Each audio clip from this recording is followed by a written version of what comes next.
So, here's something that might strike you as curious.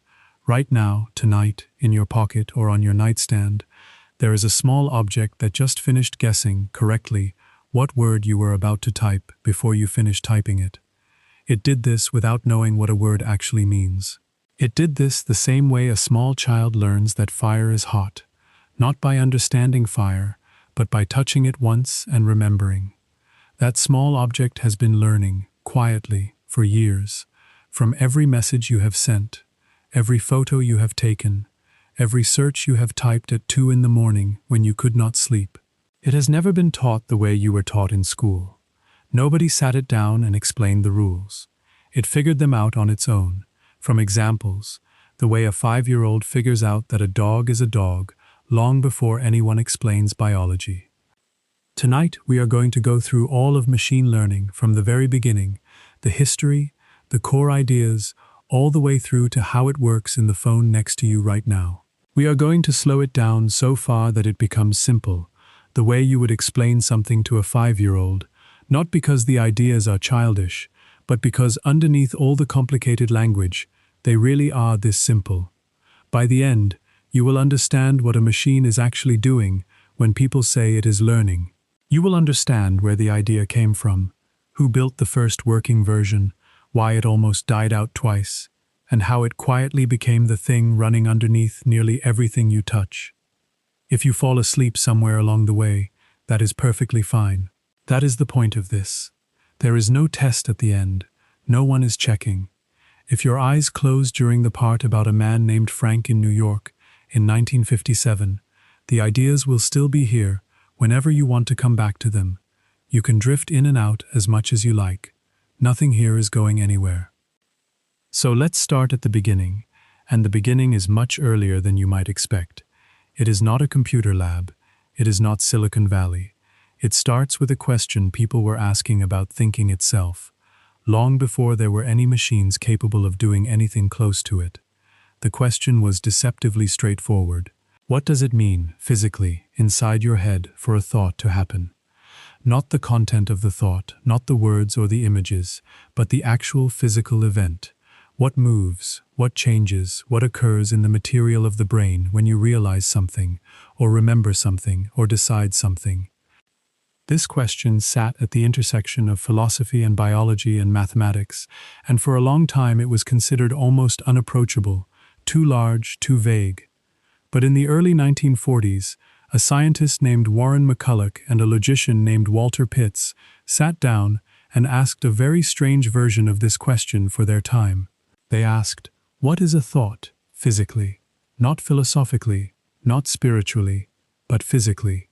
What is actually happening inside a brain when a thought occurs? They knew, from work done years earlier by other researchers, that the brain is made of cells called neurons, and that these neurons pass small electrical signals to each other. A neuron sits quietly until it receives enough signal from its neighbors, and then it fires, sending its own signal onward. McCulloch and Pitts had an idea. What if that firing, that simple on or off switch, was the basic unit of all thought? Not the whole thought, just the smallest piece of it. The way a single brick is not a house, but a house cannot exist without bricks. The way a single note is not a symphony, but a symphony cannot exist without notes. The smallest unit, the indivisible piece, the atom of cognition. So in 1943, they wrote a paper, and in that paper they described a mathematical model of a neuron. Not a biological one, a mathematical one. They stripped away all the wet, messy biology, the cell membrane, the chemical gradients, the mitochondria, everything that makes a real neuron a living thing, and they kept only the logical skeleton underneath. Their model neuron took in some inputs, each input either present or absent, on or off, 1 or 0. It added them up in a simple way, a weighted sum, where some inputs counted for more than others, and if the total crossed a certain threshold, the neuron fired and passed a signal onward. That was it. That was the whole idea. A small decision maker, saying yes or no, based on what came in, based on whether the incoming signals, taken together, were strong enough to push it over its internal line. Let me say that again, slightly differently, because this tiny idea is the seed from which everything else tonight will grow. Imagine a tiny gatekeeper. The gatekeeper receives messages from several neighbors. Some neighbors are loud, some are quiet. The gatekeeper listens to all of them at once, adds up the total volume, and if the total is loud enough, the gatekeeper shouts to the next gatekeeper down the line. If the total is not loud enough, the gatekeeper stays silent. That is the McCulloch and Pitts neuron. A threshold, a weighted sum, a yes or a no. Nothing more. No emotion, no memory, no understanding. Just a tiny mechanical rule, applied over and over. Here is why this mattered so much, even though nobody could build one properly for years. McCulloch and Pitts proved something remarkable, using only pencil and paper, pure mathematical reasoning with no physical machine at all. They proved that if you connected enough of these simple on-off units together, in the right pattern, you could represent any logical statement, any function that could be computed, any rule that could be expressed in formal logic, could be built out of these tiny yes-no decisions wired together. This was the first time anyone had shown, with real rigor, that something resembling a brain's smallest unit could, in large enough numbers, do something resembling logic. Not thinking, not feeling, not consciousness, but computation. The pure, abstract manipulation of symbols according to rules. And computation, they suggested, might be what thinking actually is, at its physical bottom. You have to understand what the world looked like at that moment. This was 1943. The first true electronic computers were still being built for the war effort, enormous rooms full of vacuum tubes and wiring, tended by teams of engineers. Nobody had silicon chips. Nobody had transistors yet. Those came a few years later, in 1947, at Bell Labs. The idea of a machine that could learn was not even on the table. This paper was not about machines learning at all. It was about proving, on paper, that simple parts could combine into something that behaved intelligently. It was a proof of possibility, nothing more. But it planted a seed. If a brain is just very many of these tiny on-off decisions, wired together in the right way, then maybe, someday, you could build one out of something other than biological tissue. Maybe you could build one out of wires. That seed sat quietly in the soil of the scientific literature, waiting. And it waited through the remainder of the war, and through the years immediately after, while the world rebuilt and computing machines, still enormous and rare, began their slow migration from military code-breaking and weapons calculation toward civilian use. And during that waiting period, a British mathematician named Alan Turing was thinking about a related but different question. Turing had already done extraordinary work breaking codes during the war, work that stayed secret for decades afterward, work that quite likely shortened the war and saved lives on a scale that is hard to fully grasp. But by 1950, with the war years behind him, he had turned his attention to a much bigger, much more unsettling question. Can a machine think? Not can a machine calculate. Everyone already agreed calculators could calculate. The question was whether a machine could do something that deserved to be called thinking. Turing did something clever in approaching this. Instead of trying to define what thinking actually is, which nobody has ever fully agreed on, even now, in philosophy departments and neuroscience labs and late-night arguments between friends, he proposed a test, a practical operational test that sidestepped the definitional problem entirely. Put a person in a room, typing messages back and forth with something in another room, and let them ask anything they like, any question, any topic, any style of conversation. If the person cannot reliably tell whether they are talking to another human or to a machine, then, Turing argued, we should be willing to say the machine is thinking, in any sense that matters. This became known as the Turing test, and it shifted the whole conversation. It moved the question away from philosophy and towards something you could actually attempt to build and check. It made thinking an engineering problem rather than a semantic one. But here is the part that connects most directly to tonight's topic. Turing did not just propose the test. He also asked a deeper question underneath it, a question about method. Instead of trying to build a machine that already knows everything, a finished adult mind programmed with all the facts and all the rules from day one, what if you built a machine that starts out knowing very little, the way a child does, and then teaches it, the way you would teach a child? Let it make mistakes. Correct it gently. Let it improve over time, through experience, through exposure, through the slow accumulation of examples. Turing wrote about this directly in his 1950 paper, and he compared the process to educating a child's mind rather than trying to construct an adult mind from scratch. This was radical. Almost everyone else working on early computing was focused on programming machines with fixed rules, step-by-step instructions for every situation, every contingency anticipated and coded in advance. Turing was suggesting something entirely different, a machine that starts unfinished, incomplete, full of potential rather than conclusions, and becomes capable through experience, through being shown, through being corrected, through being allowed to try and fail and try again. This is the problem that needed solving, and it is worth sitting with for a moment, because it is the problem underneath everything else you will hear tonight. If you want a machine to do something complicated, like recognize a handwritten letter, or tell a cat from a dog in a photograph, you have two possible approaches. The first approach is to sit down and write out every single rule by hand. A cat has pointed ears, usually. A cat has whiskers, usually.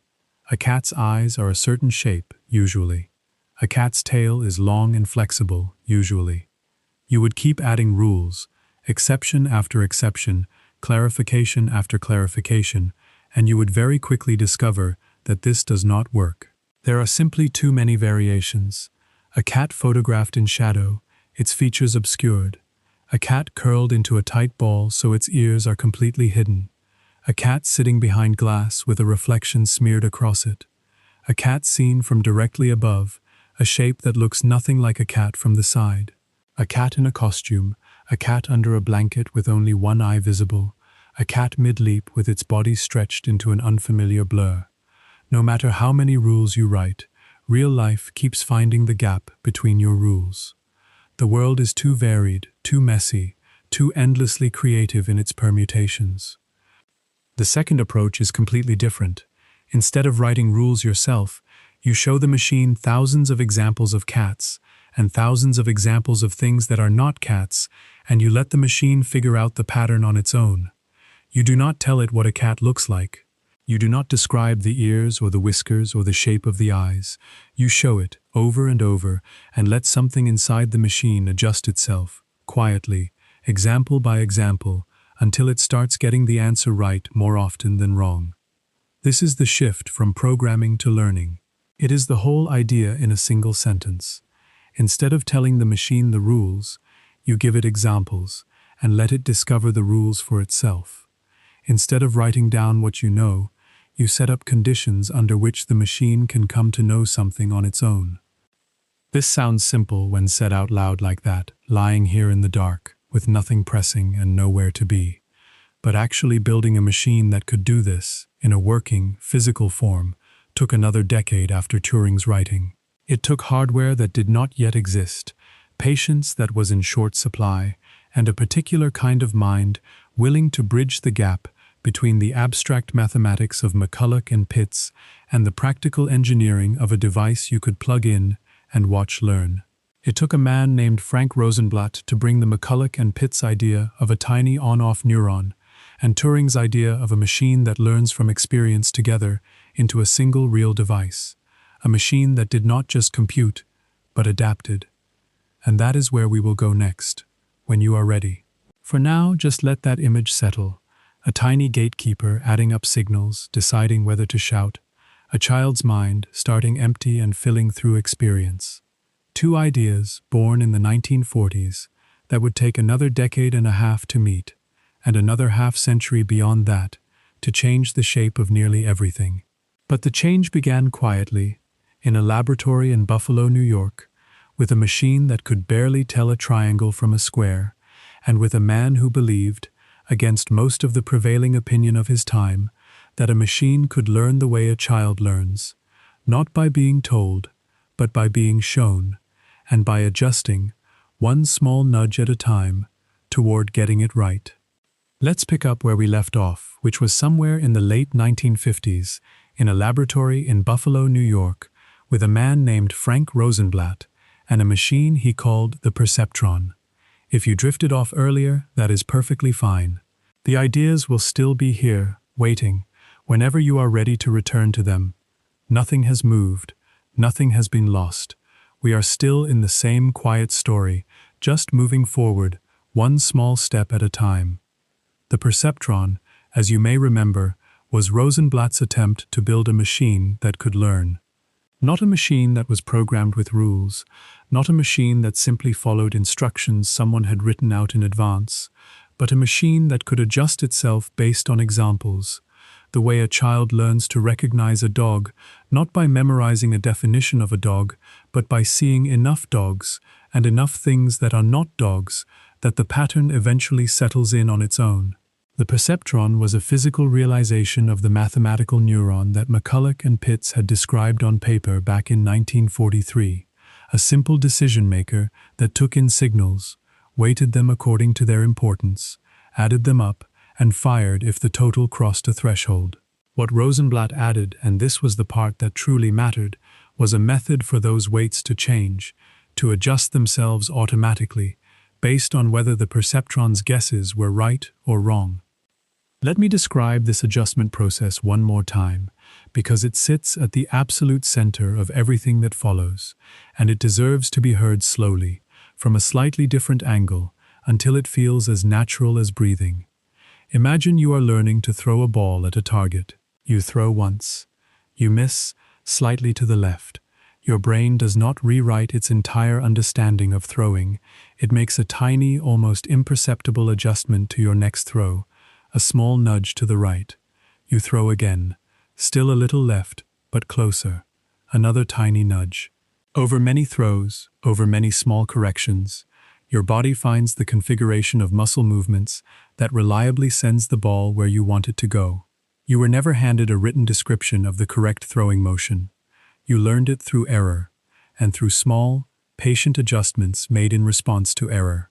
That, in its purest form, is what Rosenblatt's perceptron was doing. Receiving an input, making a guess, measuring the error, and nudging its internal weights slightly in the direction that would have made the error smaller.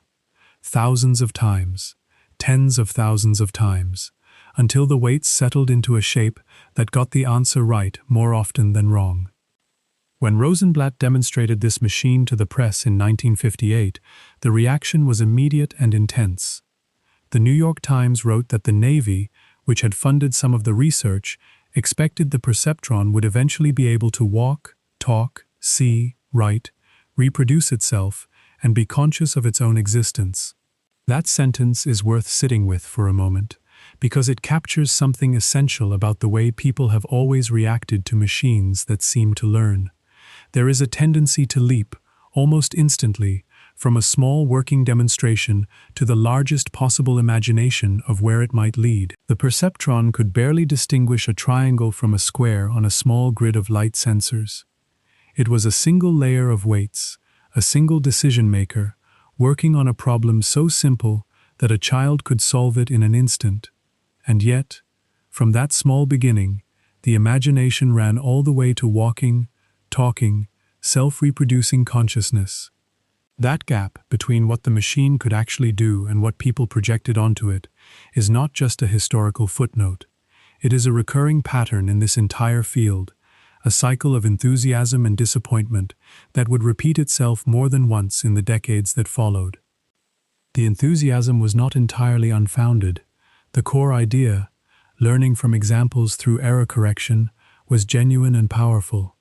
It was a real shift away from the dominant approach of the time, which was to program machines with explicit, handwritten rules for every situation they might encounter. The problem, and this is where our story takes its next turn, was that the perceptron, in its original single-layer form, had a hard mathematical ceiling. There were patterns it simply could not learn, no matter how many examples you showed it, no matter how long you trained it. This was not a flaw in Rosenblatt's engineering. It was a limitation built into the mathematics of what a single layer of weights could represent. In 1969, two researchers at MIT, Marvin Minsky and Seymour Papert, published a book called Perceptrons. It was a careful, rigorous mathematical analysis of what the perceptron could and could not do. And the conclusion, stated with the quiet authority of formal proof, was that a single-layer perceptron was fundamentally limited. It could only learn patterns that were linearly separable, which is a technical way of saying that it could only draw a single straight dividing line between the yes answers and the no answers. If the pattern you wanted it to learn required anything more complicated than one straight line, the perceptron could never learn it, no matter how patient you were. The most famous example of this limitation was called the exclusive OR problem, often shortened to XOR.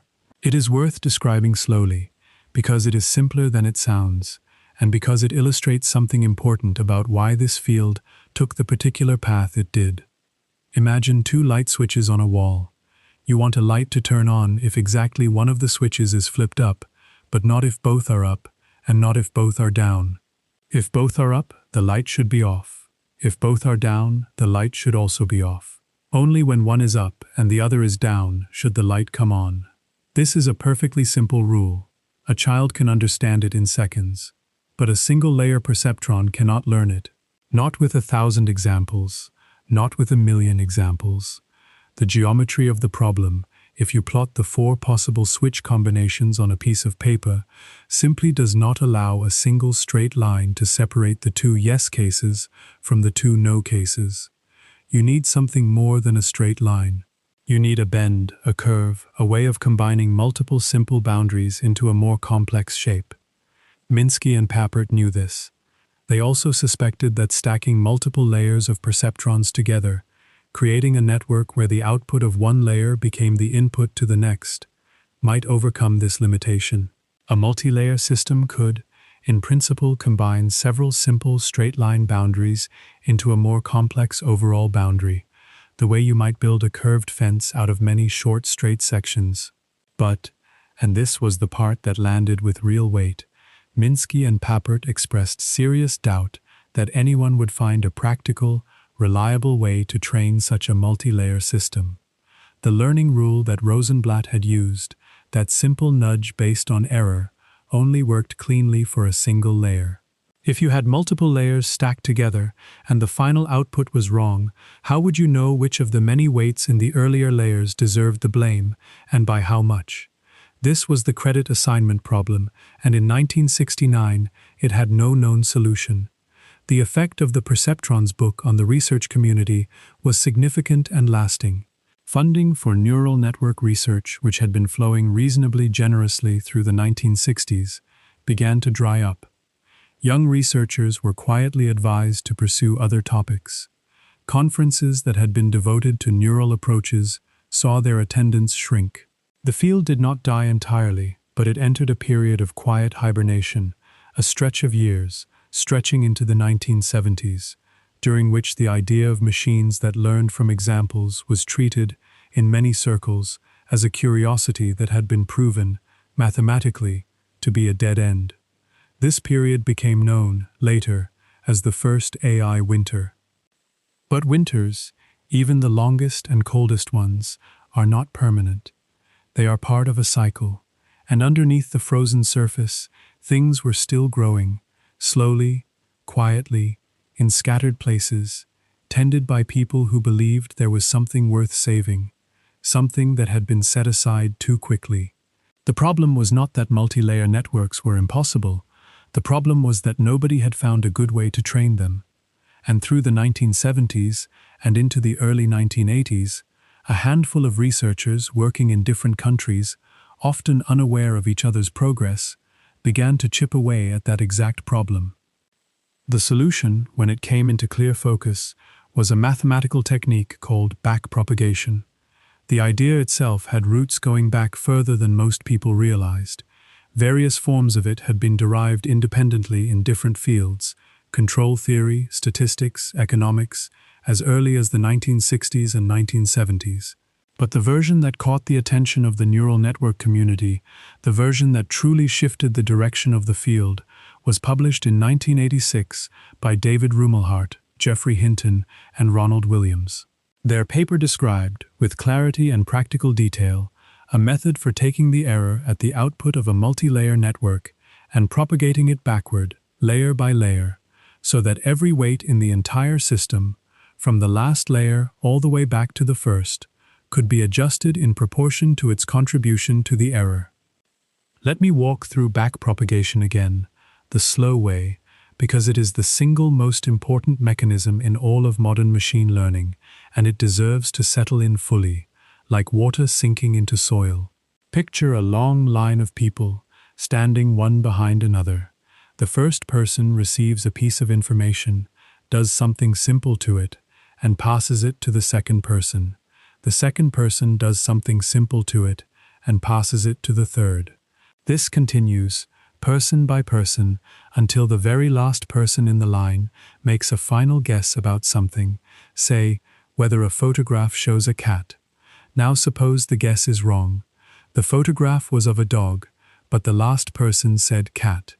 In a single-layer system, you would simply tell that one person they were wrong and let them adjust. But in a multi-layer system, the last person's wrong guess was shaped by the information that was passed to them, which was shaped by the person before them, and the person before that, all the way back to the beginning. Everyone in the line contributed, in some small way, to the final mistake. What backpropagation does is send a signal backward. Starting at the end, you calculate how wrong the final guess was. Then you ask, given this error, how much did the second-to-last person's actions contribute to it, and in which direction should they adjust to help reduce it next time? Then you ask the same question of the person before them, and the person before them. The message travels backward, person by person, all the way to the very first person in the line.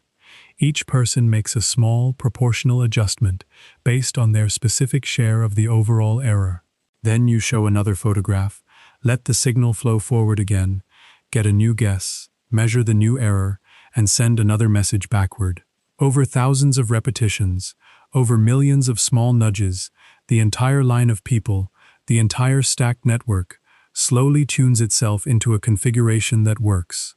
No single person in the line ever understands the whole task, but the line as a whole, the system as a whole, learns to produce the right answer. That is backpropagation.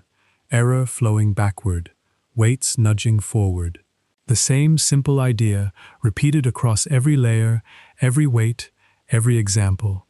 It is not magic, it is calculus, specifically the chain rule from calculus, applied systematically across a layered structure.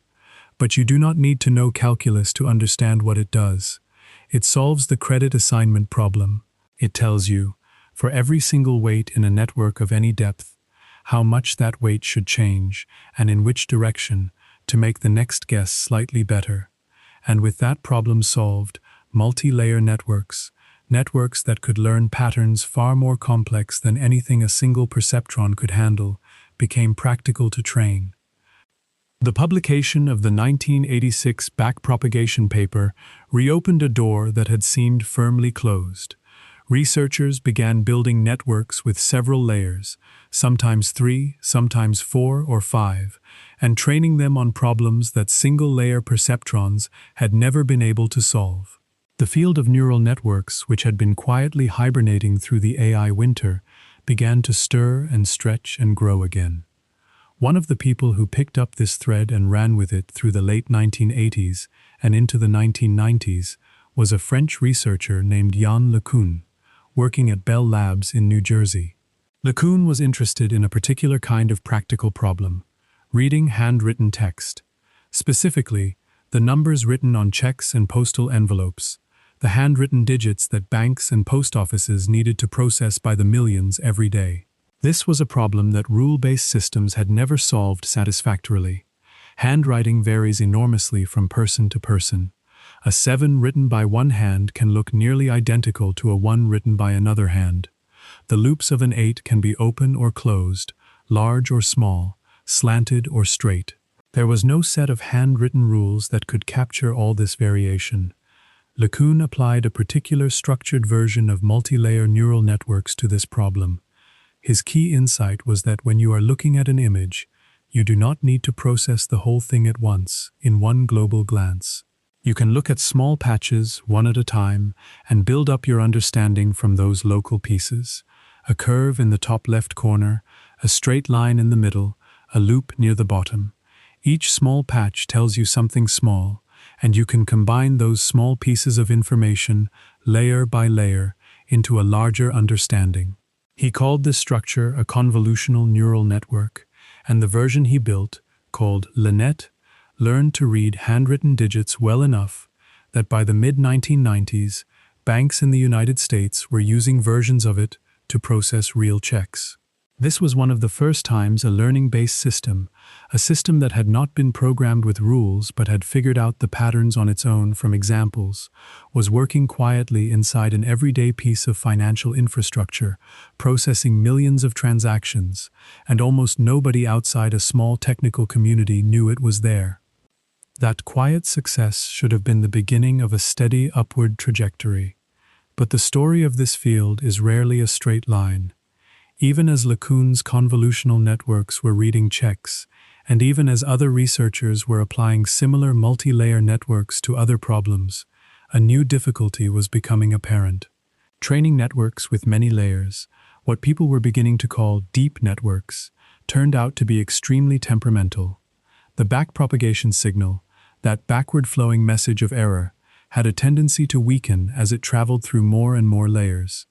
By the time the signal reached the earliest layers, closest to the input, it had often faded to almost nothing. The earliest layers, the ones responsible for detecting the most basic features of the input, were barely learning at all. This was called the vanishing gradient problem, the gradient being the mathematical term for the direction and size of the needed adjustment, and vanishing meaning exactly what it sounds like, fading away into near invisibility. At the same time, other approaches to machine learning were producing strong results with far less difficulty.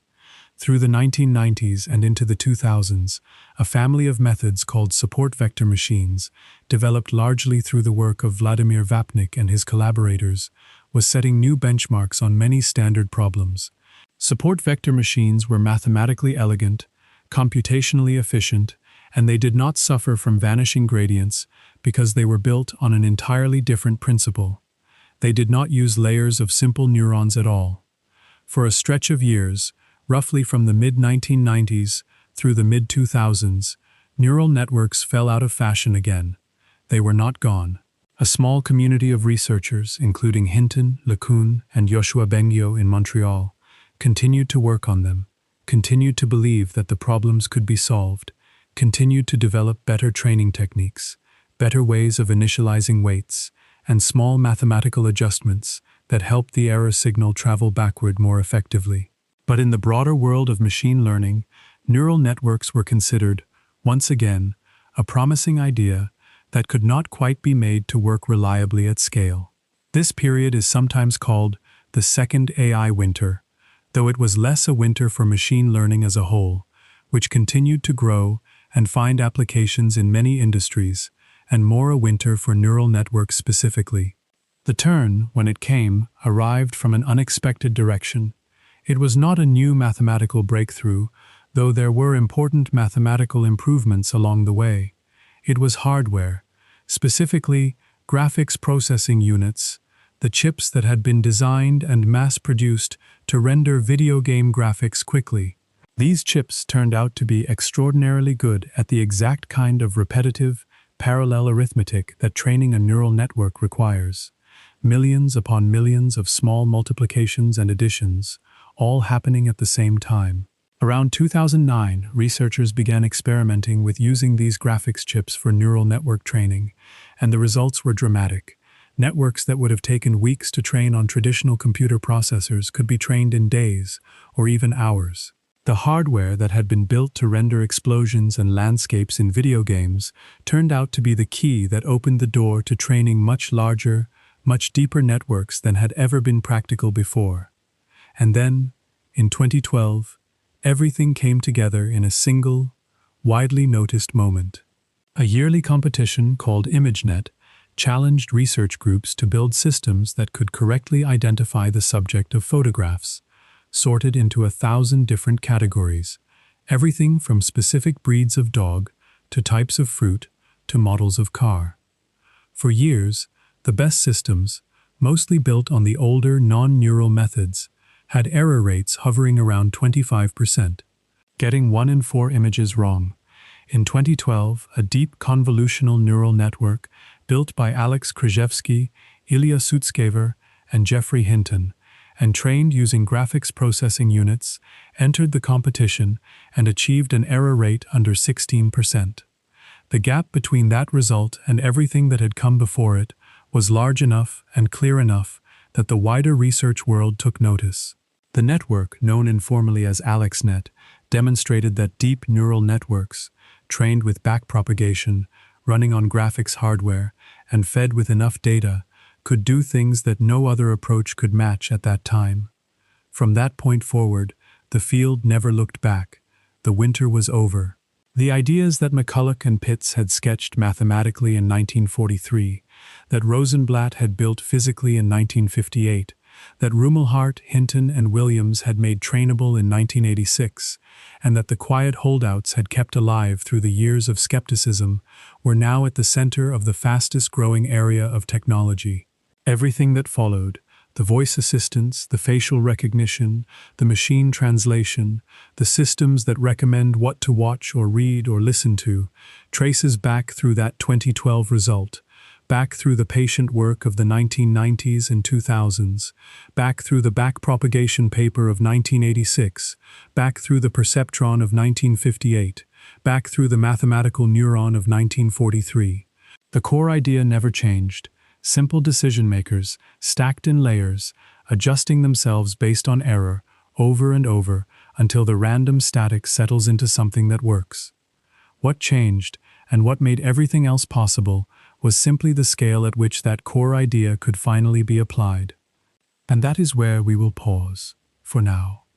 The history has been told, the players have been introduced, the core mechanism has been described, error flowing backward, weights nudging forward, over and over, until a pattern emerges from the static. When you are ready, we will turn to what is actually happening inside these systems, mechanically, step by step, so that you can picture it clearly, the way you might picture water moving through a series of channels, or light passing through a series of lenses, each one transforming the image a little further, until something raw becomes something recognizable.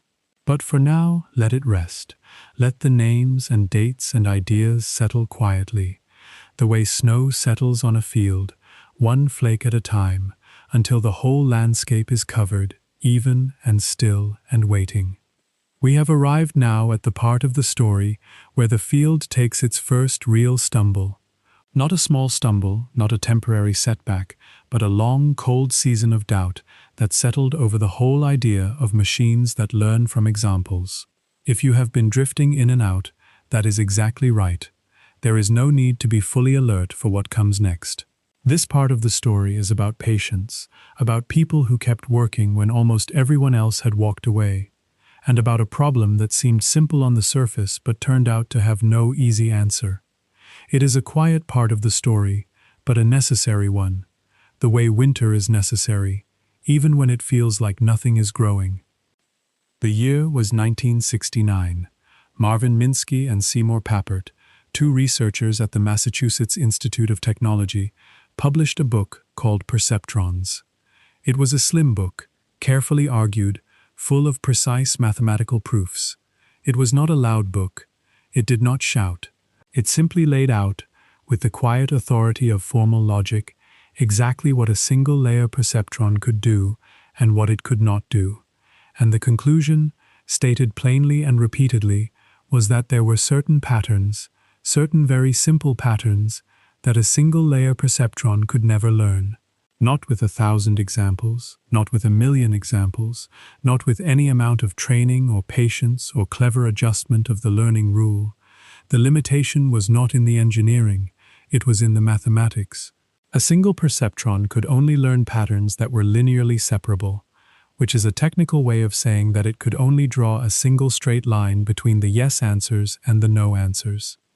If the pattern you wanted it to learn required something more complicated than one straight line, the perceptron would fail, every time, without exception. The most famous example of this limitation is the one called the exclusive OR problem. It is often shortened to XOR, and it is worth describing slowly, because it is simpler than it sounds, and because understanding it helps you understand why this field took the particular winding path it took. Imagine two light switches on a wall, side by side. You want a light to turn on if exactly one of the switches is flipped up, but not if both are up, and not if both are down. If both switches are up, the light should be off. If both switches are down, the light should also be off. Only when one is up and the other is down, just one, not both, should the light come on. This is a perfectly straightforward rule. A child can learn it in seconds. You could explain it to someone over the phone in a single sentence. But a single-layer perceptron cannot learn it. It cannot learn it because the geometry of the problem, if you plot the 4 possible switch combinations on a flat piece of paper, simply does not allow a single straight line to separate the 2 yes cases from the 2 no cases. You need a bend, you need a curve, you need something more than one straight dividing line. And a single-layer perceptron can only draw straight lines. Minsky and Papert proved this, and they proved it rigorously. They also acknowledged, in the book itself, that stacking multiple layers of perceptrons together, creating a network where the output of one layer feeds into the next, might overcome this limitation. A multi-layer system could, in principle, combine several simple straight-line boundaries into a more complex overall shape, the way you might build a curved fence out of many short, straight sections placed end to end. The problem, and this was the part that landed with real weight, was that nobody knew how to train such a multi-layer system. Rosenblatt's learning rule, that simple nudge based on error, only worked cleanly for a single layer. If you had multiple layers stacked together, and the final output was wrong, how would you know which of the many weights buried in the earlier layers deserved the blame, and by how much? This was the credit assignment problem, the problem of figuring out which part of a large, interconnected system should take responsibility for a mistake made at the very end of a long chain of decisions. The effect of the Perceptron's book on the research community was not immediate, but it was deep and lasting. Funding for neural network research, which had been flowing reasonably generously through the 1960s, began to slow and then to dry up almost entirely. Government agencies that had been supporting the work shifted their budgets to other approaches. Young researchers were quietly advised by mentors and department heads to pursue other topics, safer topics, topics that would not be associated with a dead end. Conferences that had been devoted to neural approaches saw their attendance shrink year by year. The field did not die entirely. A handful of people kept working, kept believing, kept tinkering with multi-layer networks in small labs and in the margins of other projects. But the mainstream of artificial intelligence research moved on. The perceptron was filed away, in the collective mind of the field, as an interesting toy with a proven ceiling, a promising idea that had been tried and found wanting. This period, roughly the 1970s, became known later as the first AI winter. It was not a winter in the literal sense, of course. The sun still rose, the seasons still turned. Research in other areas of computing and artificial intelligence continued to advance. But for the specific idea of machines that learn from examples by adjusting weights, the temperature dropped sharply, the ground froze, and for more than a decade, very little seemed to grow. But winters, even the longest and coldest ones, are not permanent. They are part of a cycle, a rhythm that repeats itself in many fields, but especially in this one, where periods of high enthusiasm are followed by periods of disappointment, which are followed, sometimes slowly and sometimes suddenly, by renewed energy and new ideas. Underneath the frozen surface of the first AI winter, things were still stirring. In scattered laboratories, in different countries, a small number of researchers kept picking at the problem that Minsky and Papert had identified. The problem was not that multi-layer networks were impossible. The problem was that no one had found a good way to train them. And training, after all, is just a matter of sending a signal backward, of figuring out how to assign credit and blame through a chain of decisions. If you could solve that, if you could find a way to send the error signal backward through the layers, the whole frozen field might thaw. The solution, when it began to come into focus, was a mathematical technique that came to be known as backpropagation. The core idea had roots going back further than most people realized. Versions of it had been derived independently in different fields: control theory in the 1960s, statistics, economics, by researchers who had no connection to neural networks and no interest in them. But the version that caught the attention of the neural network community, the version that truly shifted the direction of the field, was published in 1986 by David Rumelhart, Jeffrey Hinton, and Ronald Williams. Their paper described, with clarity and practical detail, a method for taking the error at the output of a multi-layer network and propagating it backward, layer by layer, so that every weight in the entire system, from the last layer all the way back to the first, could be adjusted in proportion to its contribution to the error. Let me walk through backpropagation again, slowly, the way you might walk through a familiar room in the dark, touching each piece of furniture to remind yourself where everything is. Picture a long line of people, standing one behind another. The first person receives a piece of information, a number, a signal, and does something simple to it. They multiply it by a weight, add a small adjustment, and pass the result to the second person. The second person does the same thing, multiplies, adjusts, passes it onward. This continues, person by person, through however many people are in the line. At the very end, the last person makes a final guess about something, say, whether a photograph shows a cat or not a cat. Now suppose the guess is wrong. The photograph was of a dog, but the last person said cat. In a single-layer system, you would simply tell that one person they were wrong and let them adjust their weights. But in a multi-layer system, the last person's wrong guess was shaped by the information that was passed to them, which was shaped by the person before them, and the person before that, all the way back to the beginning. Everyone in the line contributed, in some small, measurable way, to the final mistake. What backpropagation does is send a message backward through the line. Starting at the end, you calculate how wrong the final guess was, the size of the error. Then you ask, given this error, how much did the second-to-last person's actions contribute to it, and in which direction should they adjust their weights to help reduce it next time?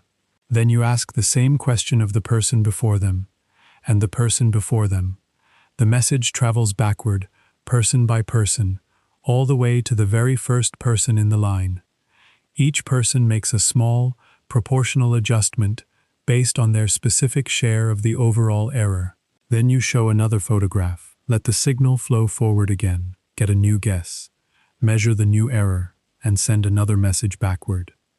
Over thousands of repetitions, over millions of small nudges, the entire line of people, the entire stacked network, slowly tunes itself into a configuration that works. No single person in the line ever understands the whole task.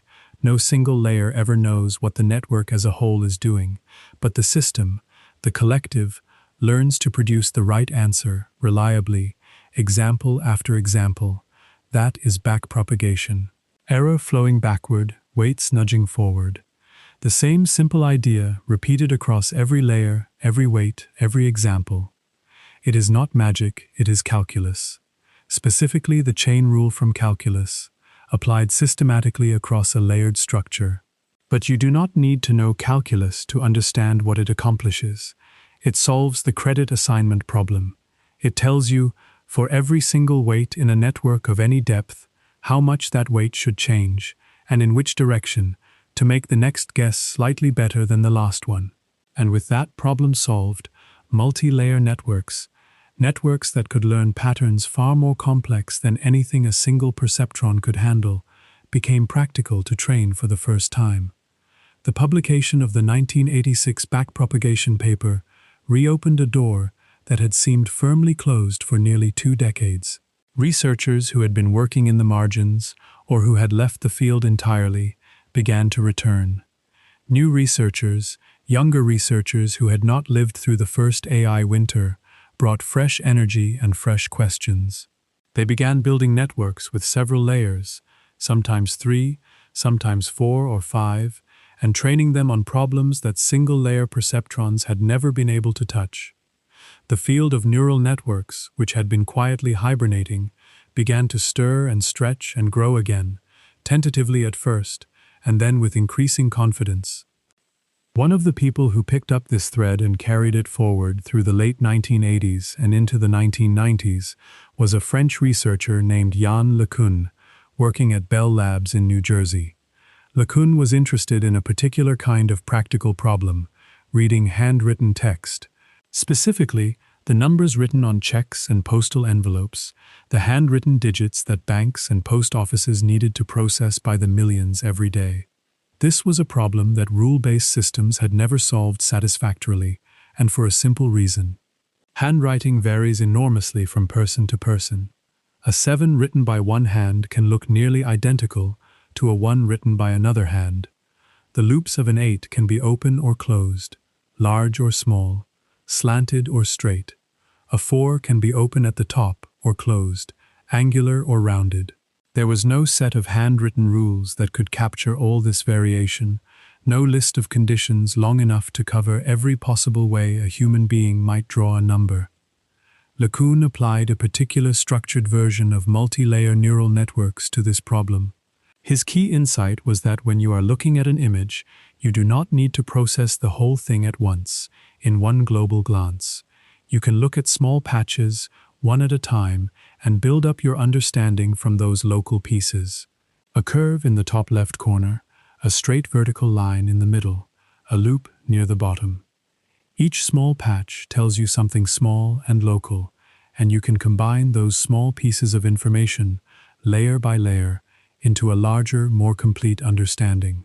He called this structure a convolutional neural network, and the version he built, called Narrated, learned to read handwritten digits well enough that by the mid-1990s, banks in the United States were using versions of it to process real checks, actual pieces of paper with actual handwritten numbers, moving through the financial system, read and routed by a trained network that had never been told the rules for reading handwriting, but had figured out the patterns on its own, from tens of thousands of examples. This was one of the first times a learning-based system, a system that had not been programmed with rules, but had extracted the rules from data, was working quietly inside an everyday piece of infrastructure, processing millions of transactions, and almost nobody outside a small technical community knew it was there. That quiet success, that steady working system humming away inside the banking system, should have been the beginning of a smooth upward trajectory. But the story of this field is rarely a straight line.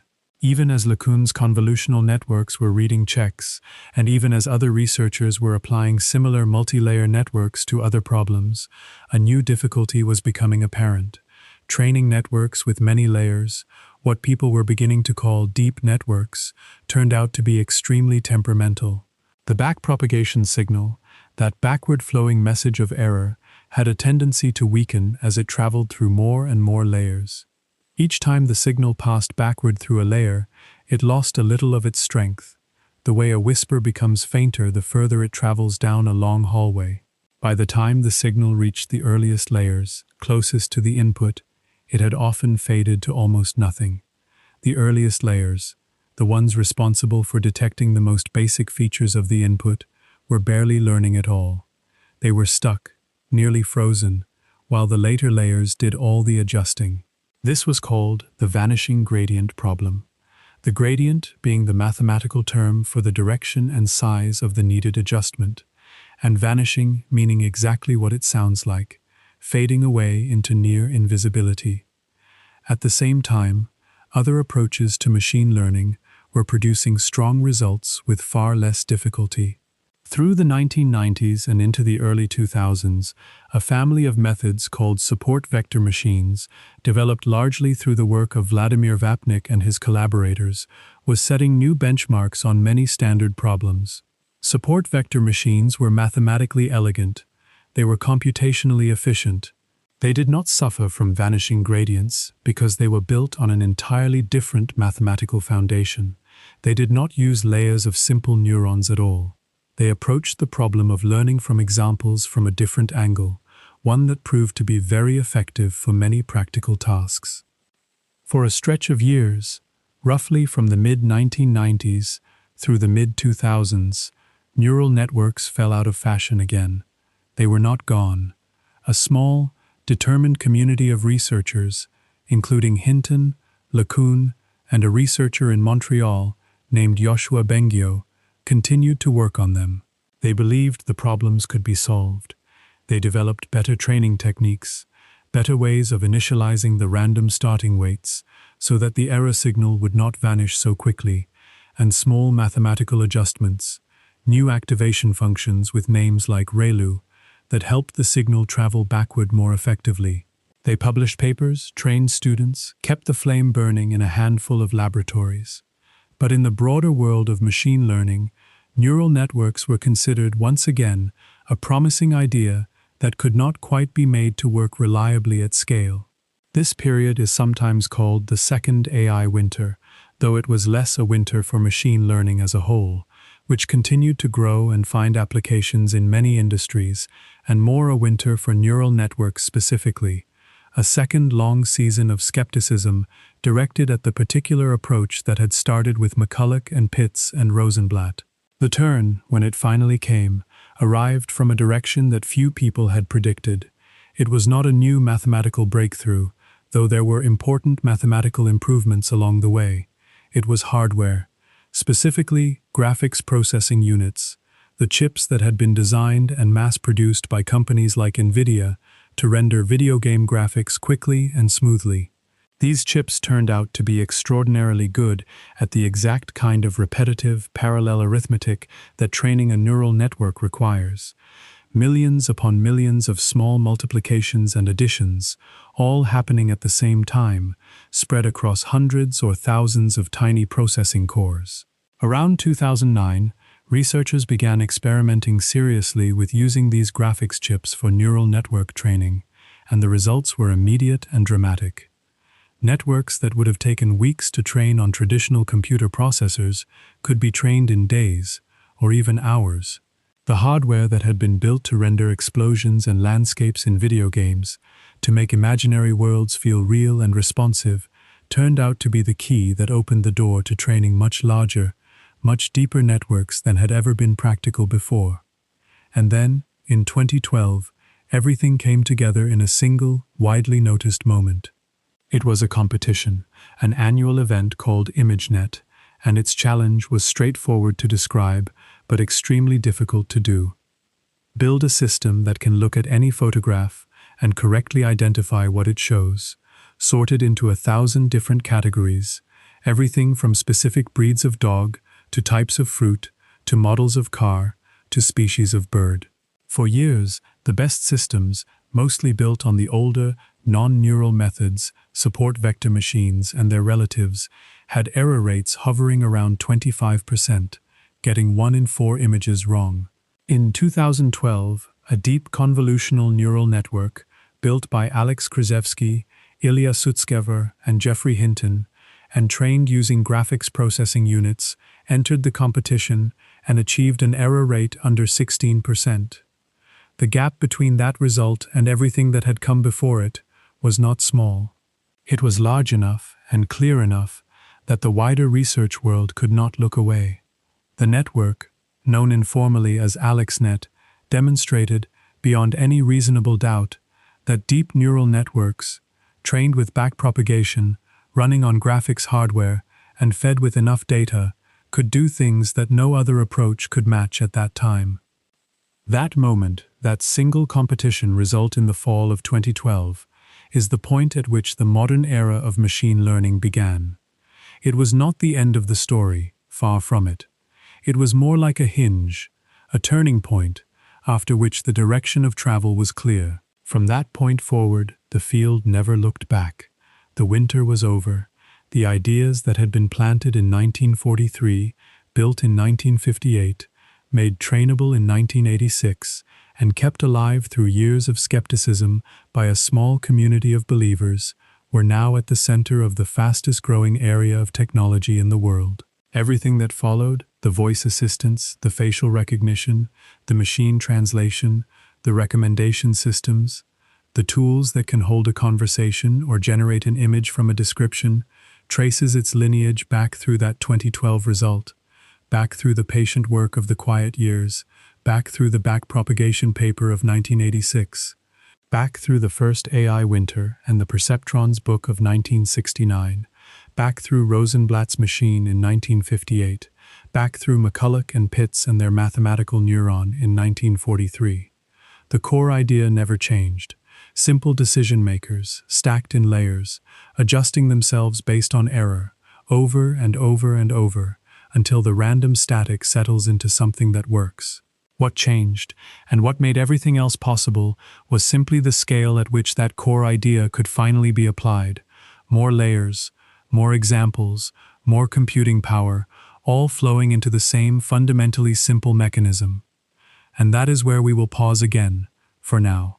The long winter has been described, the thaw has been described, and the hinge moment has been described. When you are ready, we will turn to what is actually happening inside these systems, mechanically, step by step, so that you can picture it clearly, the way you might picture water moving through a series of channels, each one directing the flow a little further, transforming it a little more, until something raw and formless becomes something recognizable and useful. But for now, let it rest. Let the names and dates and seasons settle quietly, the way a long story settles in the mind after the telling is done, all the pieces still present, still connected, just waiting, patiently, to be picked up again whenever you are ready. We come now to a quieter chapter, a stretch of years that does not get talked about as often as the big moments, the breakthroughs and the competitions and the newspaper headlines. But quiet chapters matter. Sometimes they matter most of all. This is the chapter about the people who kept working when the field had turned cold, who kept believing that there was something worth building underneath the disappointment, and who spent years, sometimes decades, figuring out the piece that was actually missing. If you are drifting off, that is perfectly fine. This part of the story is patient. It will wait for you. The problem, as you may remember from earlier, was not that multi-layer networks were impossible. Minsky and Papert themselves had acknowledged, in their 1969 book, that stacking multiple layers of perceptrons together might overcome the limitations of a single layer. The problem was that nobody knew how to train such a stacked system. If you have one layer and it makes a mistake, it is straightforward to figure out how to adjust the weights. You can see directly which weights contributed to the wrong answer and by how much. The error signal has only one place to go. But if you have many layers stacked on top of each other, and the final output is wrong, the question becomes much harder. How do you know which of the thousands of weights buried deep in the earlier layers deserves the blame, and how much blame does each one deserve? This was called the credit assignment problem, and through the 1970s it sat there, unsolved, like a locked door that everyone had learned to walk past without seeing. But a locked door is still a door, and a handful of people, scattered across different countries, working in different fields, kept circling back to it. Some of them were not even working on neural networks at all. They were working on control systems or statistical modeling or economics, and they stumbled onto pieces of the solution independently, without knowing that anyone else was asking the same question.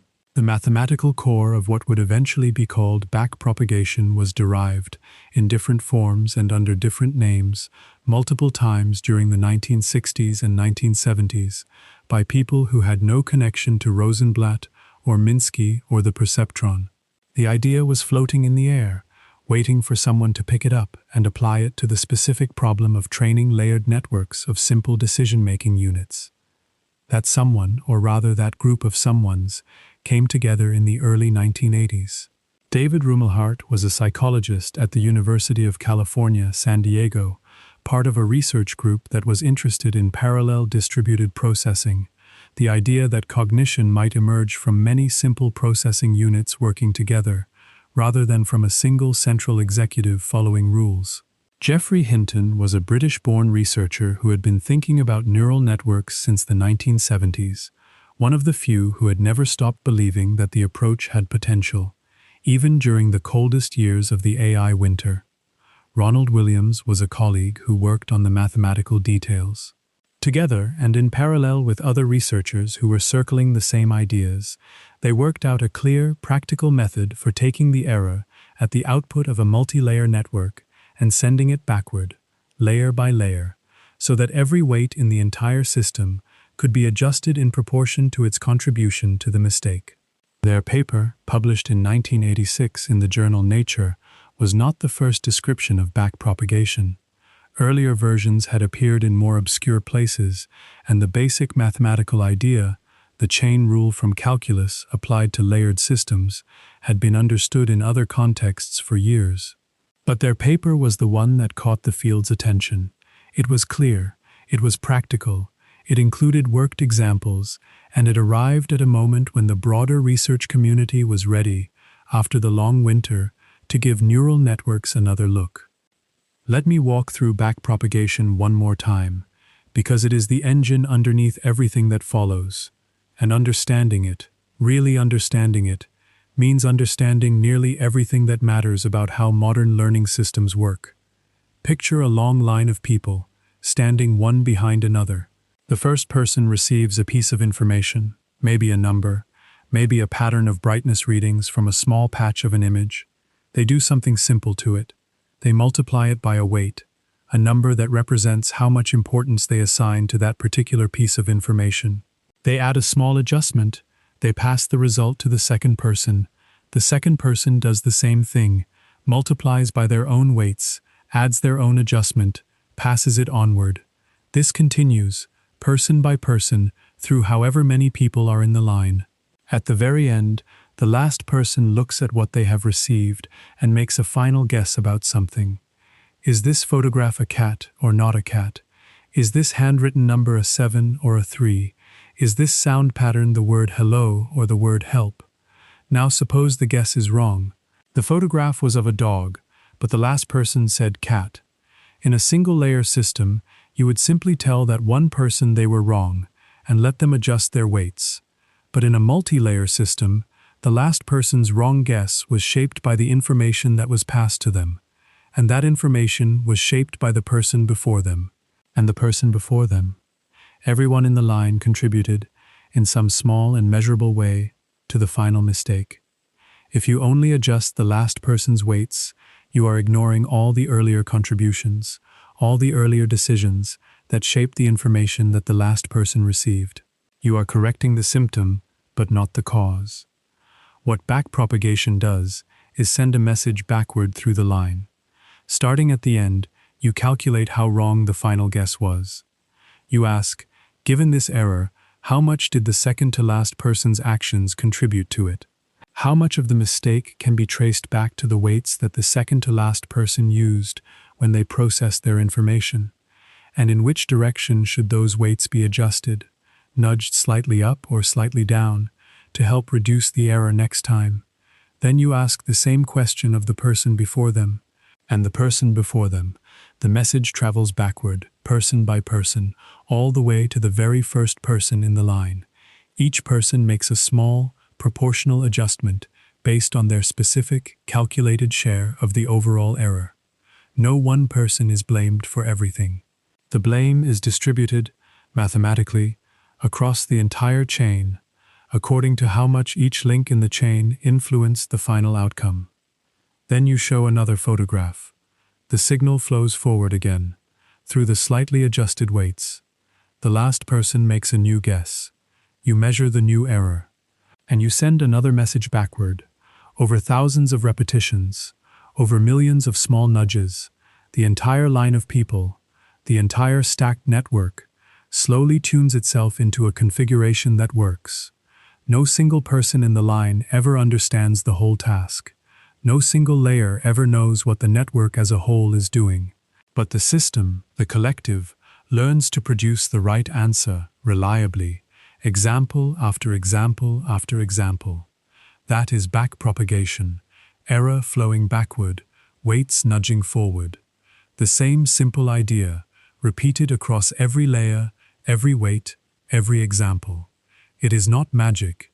It is calculus, specifically the chain rule, which is a mathematical tool for calculating how a change at one end of a long chain of dependencies affects the outcome at the other end. But you do not need to know calculus to understand what backpropagation accomplishes. It solves the credit assignment problem.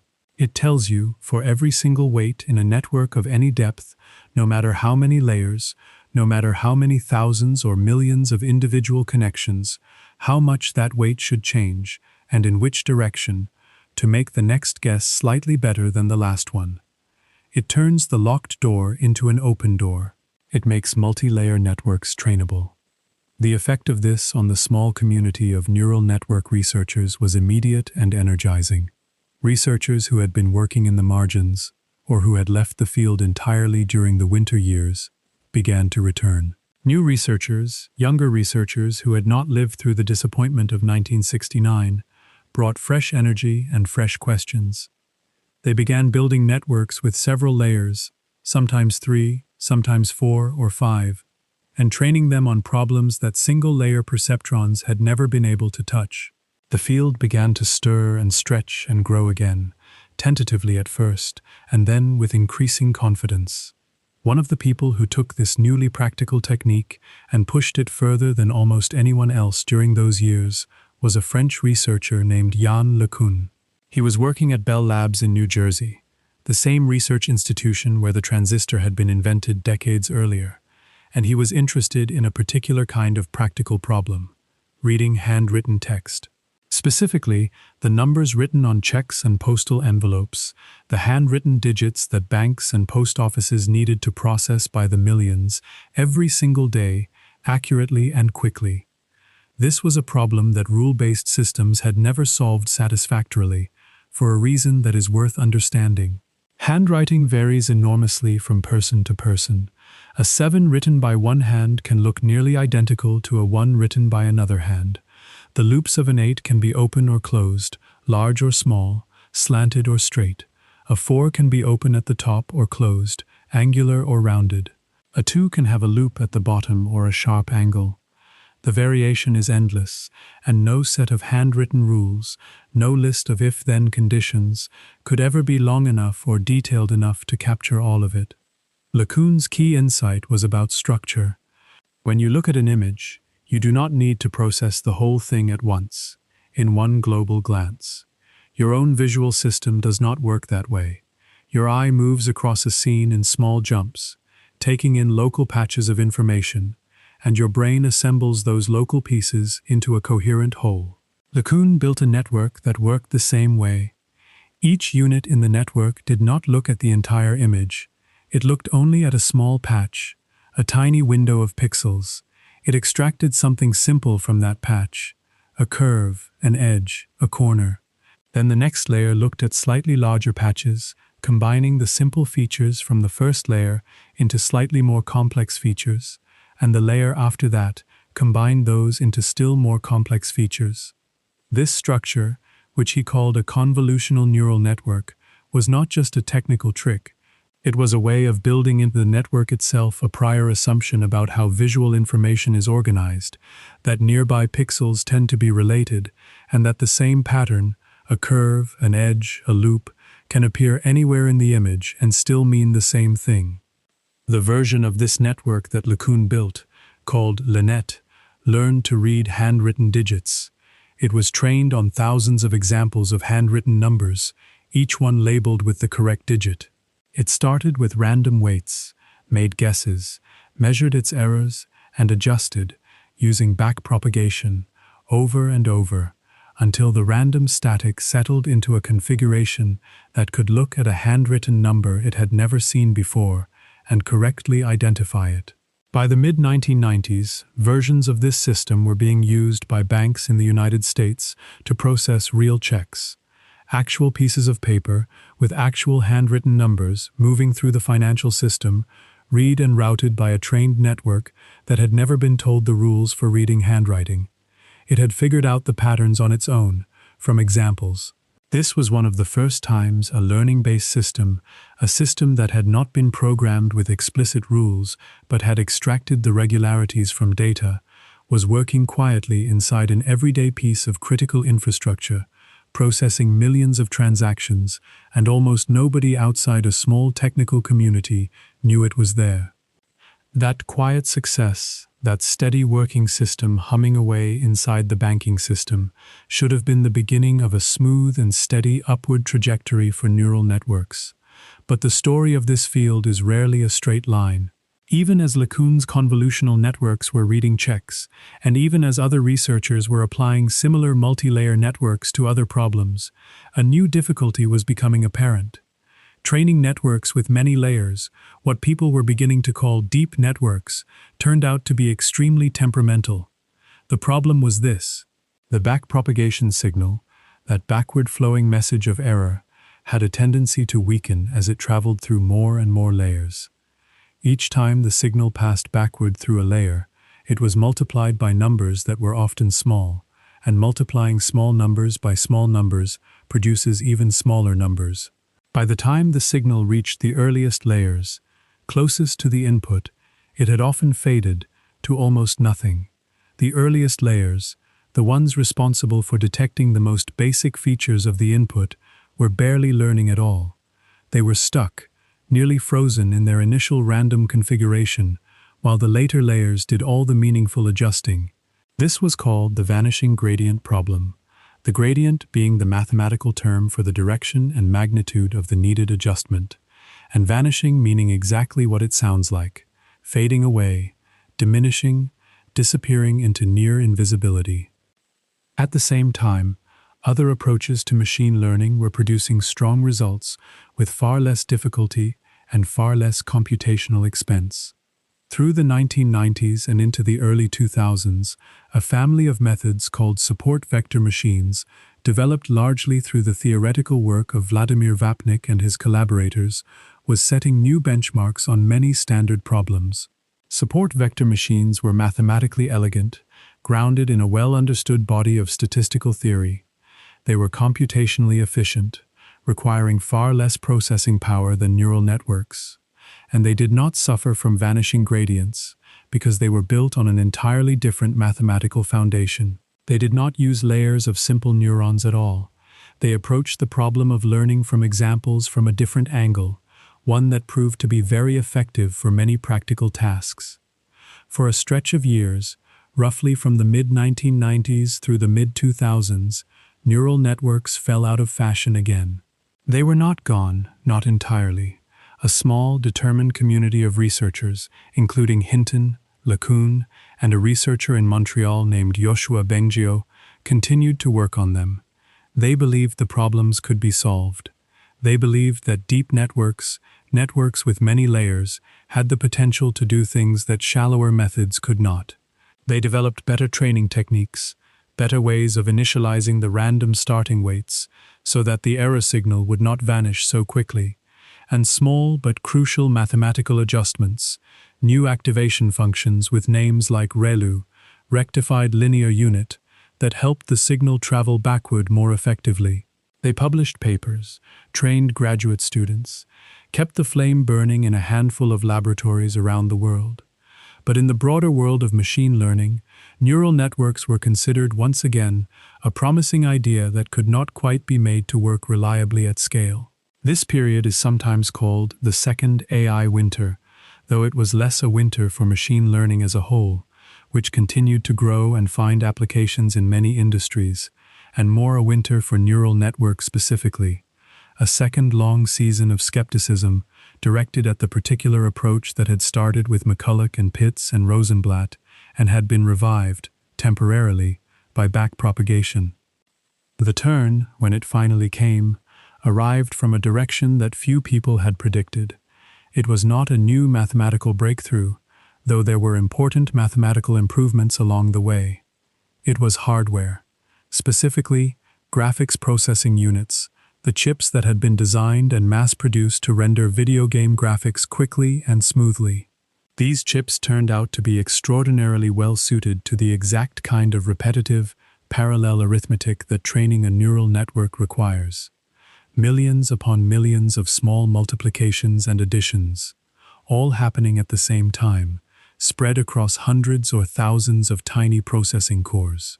Around 2009, researchers began experimenting seriously with using these graphics chips for neural network training, and the results were immediate and dramatic. Networks that would have taken weeks to train on traditional computer processors could be trained in days or even hours. The hardware that had been built to render explosions and landscapes in video games, to make imaginary worlds feel real and responsive, turned out to be the key that opened the door to training much larger, much deeper networks than had ever been practical before. And then, in 2012, everything came together in a single, widely noticed moment. It was a competition, an annual event called ImageNet, and its challenge was straightforward to describe, but enormously difficult to execute. Build a system that can look at any photograph and correctly identify what it shows, sorted into 1,000 different categories, everything from specific breeds of dog, to types of fruit, to models of car, to species of bird. For years, the best systems, mostly built on the older, non-neural methods, support vector machines and their relatives, had error rates hovering around 25%. Getting 1 in 4 images wrong. In 2012, a deep convolutional neural network, built by Alex Krzyzewski, Ilya Sutskever, and Jeffrey Hinton, and trained using graphics processing units, entered the competition and achieved an error rate under 16%. The gap between that result and everything that had come before it was not small.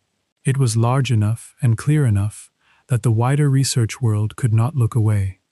The network, known informally as AlexNet, demonstrated that deep neural networks, trained with backpropagation, running on graphics hardware, and fed with enough data, could do things that no other approach could match at that time. That moment, that single competition result in the fall of 2012, is the point at which the modern era of machine learning began. It was not the end of the story. It was more like a hinge, a turning point after which the direction of travel was clear. From that point forward, the field never looked back. The winter was over. The quiet work of the patient years had paid off. The ideas that had been planted in 1943, built in 1958, made trainable in 1986, and kept alive through years of skepticism by a small community of believers, were now at the center of the fastest-growing area of technology in the world. Everything that followed, the voice assistants, the facial recognition, the machine translation, the recommendation systems, the tools that can hold a conversation or generate an image from a description, traces its lineage back through that 2012 result, back through the patient work of the quiet years, back through the backpropagation paper of 1986, back through the first AI winter and the Perceptron's book of 1969, back through Rosenblatt's machine in 1958, back through McCulloch and Pitts and their mathematical neuron in 1943. The core idea never changed. Simple decision makers, stacked in layers, adjusting themselves based on error, over and over and over, until the random static settles into something that works. What changed and what made everything else possible was simply the scale at which that core idea could finally be applied. More layers, more examples, more computing power, all flowing into the same fundamentally simple mechanism. And that is where we will pause again, for now. The quiet chapter has been told. The patient work has been described. When you are ready, we will turn to the actual mechanics of how these systems work today, the step-by-step process by which raw information flows forward through the layers and error flows backward, slowly carving order out of randomness. But for now, let it rest. Let the names and dates and patient years settle quietly, the way snow settles on a winter field, one flake at a time, until the whole landscape is covered, even and still and waiting for the thaw. We have arrived now at the hinge point of the whole story, the moment when everything turned, when the long winter finally broke and the field began to move again, faster than anyone had expected, in directions that had been waiting patiently for decades. If you are still awake, let this part wash over you gently. If you are drifting off, that is exactly right. The story will still be here when you return. The second AI winter, as we have been calling it, was not a single event. It was more like a long, gray afternoon that stretched through the late 1990s and into the middle years of the 2000s. Neural networks had not disappeared. A small community of researchers, centered around a few key figures, continued to work on them, continued to believe that deep networks with many layers, had the potential to do things that shallower methods could not. Geoffrey Hinton at the University of Toronto, Yann LeCun, who had moved from Bell Labs to New York University, Yoshua Bengio at the University of Montreal. A handful of others, scattered across different institutions, different countries. They kept publishing papers, kept training students, kept the flame burning in a small number of laboratories. But in the broader world of machine learning, neural networks were considered a backwater, a curiosity, a promising idea from the 1980s that had never quite delivered on its early promise. The main problem, as you may remember, was called the vanishing gradient. The backpropagation signal, that backward-flowing message of error that adjusts the weights, had a tendency to weaken as it traveled through more and more layers. Each time the signal passed backward through a layer, it was multiplied by numbers that were often small, and small multiplied by small produces even smaller. By the time the signal reached the earliest layers, it had faded to almost nothing. The earliest layers, the ones responsible for detecting the most basic features of whatever the network was looking at, were barely learning at all. They were stuck, nearly frozen, while the later layers did all the meaningful work. This made training deep networks with more than a handful of layers, extremely difficult, often impossible in practice. The small community of neural network researchers spent years chipping away at this problem. They developed better ways of initializing the random starting weights so that the signal would have a better chance of propagating backward without vanishing. They experimented with different activation functions, the small mathematical adjustments that each unit applies to its output before passing it to the next layer. The traditional activation function, used since the early days of neural networks, was something called the sigmoid, a smooth S-shaped curve that squashes any input into a value between 0 and 1. The sigmoid had mathematical properties that made it easy to work with on paper, but it turned out to be a major contributor to the vanishing gradient problem. When the sigmoid's output was near 0 or near 1, its derivative, the mathematical quantity that backpropagation uses to calculate adjustments, became very small, nearly 0. Multiplying by a very small number at each layer caused the signal to vanish quickly. The solution, when it came, was almost embarrassingly simple. Replace the sigmoid with a different function, one called the rectified linear unit, or ReLU for short. The ReLU function is absurdly simple. If the input is positive, output the input unchanged. If the input is negative, output 0. That is it, a tiny piece of mathematics that a child could understand. But this simple change had a profound effect. The derivative of the ReLU function is either 1, when the input is positive, or 0, when the input is negative. Multiplying by 1, over and over, does not cause the signal to vanish. It allows the error message to travel backward through many layers without fading.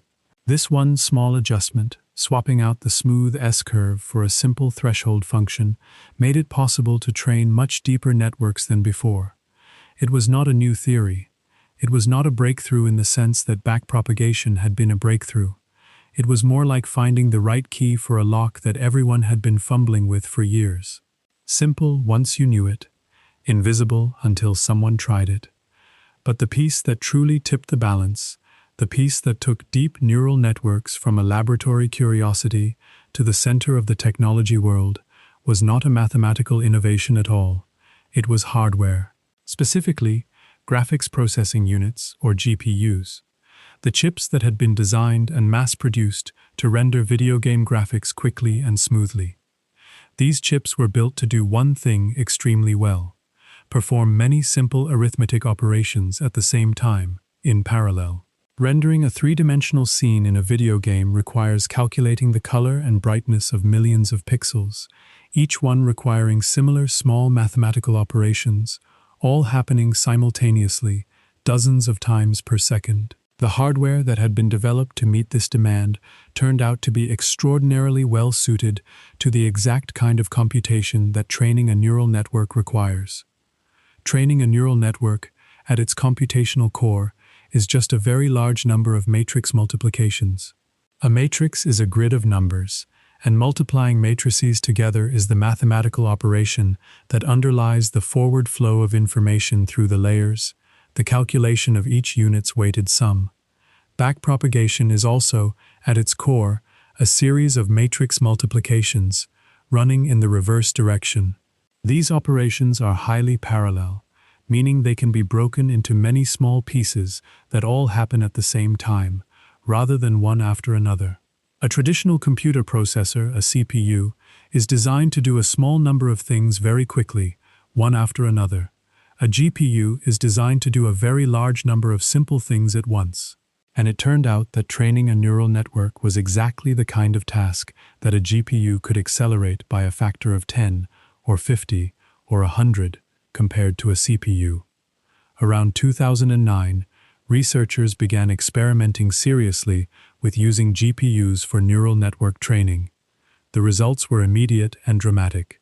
Networks that would have taken weeks to train on traditional processors could be trained in days, or even hours. This was not a small improvement. It was the difference between an experiment that was practical to run and one that was not. It meant that researchers could try more ideas, train larger networks, use more data, iterate faster.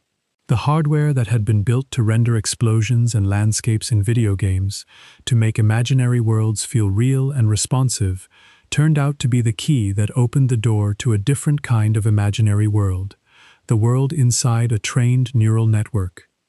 And then, in the fall of 2012, everything came together in a single, widely noticed moment. The moment was a competition, an annual event called the ImageNet Large-Scale Visual Recognition Challenge. ImageNet was a dataset, a collection of millions of photographs, each one labeled with what it showed. The labels came from a hierarchy of categories, a structured taxonomy of the visual world, and the competition focused on 1,000 of those categories, 1,000 different kinds of things a photograph might show. Specific breeds of dog, like golden retriever or basset hound, types of fruit, models of car, species of bird, musical instruments, tools, buildings. The challenge was to build a system that could look at any photograph and correctly identify which of the 1,000 categories it belonged to. This was a hard problem. The photographs were real photographs, taken by real people in all the messy variety of the actual world. Different angles, different lighting, different backgrounds, objects partially hidden, objects seen from unusual perspectives. 1,000 categories was enough to make simple memorization impossible. The system had to generalize, had to learn something about the visual appearance of each category that would work on images it had never seen before. For years, the best systems in the ImageNet competition had been built using the older, non-neural methods, support vector machines and their relatives, combined with handcrafted features, carefully designed by human engineers to capture things like edges and textures and color distributions. These systems worked, but they had hit a plateau. Year after year, the error rate, the fraction of images classified incorrectly, hovered around 25%, getting 1 in 4 images wrong. It seemed, to many observers, that this might be as good as it was going to get, at least for a while. In 2012, a team from the University of Toronto entered the competition. The team was Alex Krzyzewski, a graduate student, Ilya Sutskeva, also a graduate student, and Jeffrey Hinton, their advisor, the same Jeffrey Hinton who had co-authored the backpropagation paper in 1986 and who had been working on neural networks through all the winters for more than 3 decades. They submitted a deep convolutional neural network, the same kind of architecture that Yann LeCun had pioneered for reading handwritten digits, but much larger, much deeper. It had 8 layers, some convolutional, some of a traditional fully connected kind. It had 60 million parameters, 60 million individual weights that needed to be learned. And it was trained on GPUs, 2 gaming graphics cards, running in parallel, for nearly a week. When the results were announced, the error rate for their network, which became known informally as AlexNet, was under 16%. The next best system, built on the older methods, had an error rate above 26%, a gap of more than 10 percentage points. In a competition where improvements were usually measured in fractions of a percent, this was not a small advance. It was a leap. It was the kind of result that makes people stop and reconsider what they thought was possible. The effect on the research community was swift and deep. Within a year, nearly every team entering the ImageNet competition had switched to deep neural networks. Within a few years, the error rate had fallen below 5%, below the error rate of a human asked to perform the same task. The techniques that had been developed and refined in the small community of neural network believers, the convolutional architectures, the ReLU activation function, the tricks for initializing weights and regularizing training, were suddenly in high demand. Graduate students who had been advised to avoid neural networks as a dead-end topic found themselves at the center of the hottest area in computer science. That single competition result, that moment in the fall of 2012, is the point at which the modern era of machine learning began. It was not that deep neural networks were a new idea. They were, as we have seen, a very old idea, going back through backpropagation to the perceptron, to the mathematical neuron of McCulloch and Pitts. What was new was the combination of 3 things that had finally come together. Deep architectures, many layers of simple decision-making units, made trainable by backpropagation and the ReLU activation function. Large datasets, millions of labeled examples, enough to feed the hungry networks without them simply memorizing the training set. And powerful hardware, GPUs, that could perform the millions of small calculations required for training in a reasonable amount of time. Any 2 of these 3 would not have been enough. It took all 3, arriving together, to open the door that had been locked since 1969. From that point forward, the field never looked back. The winter was over, and it was over for good.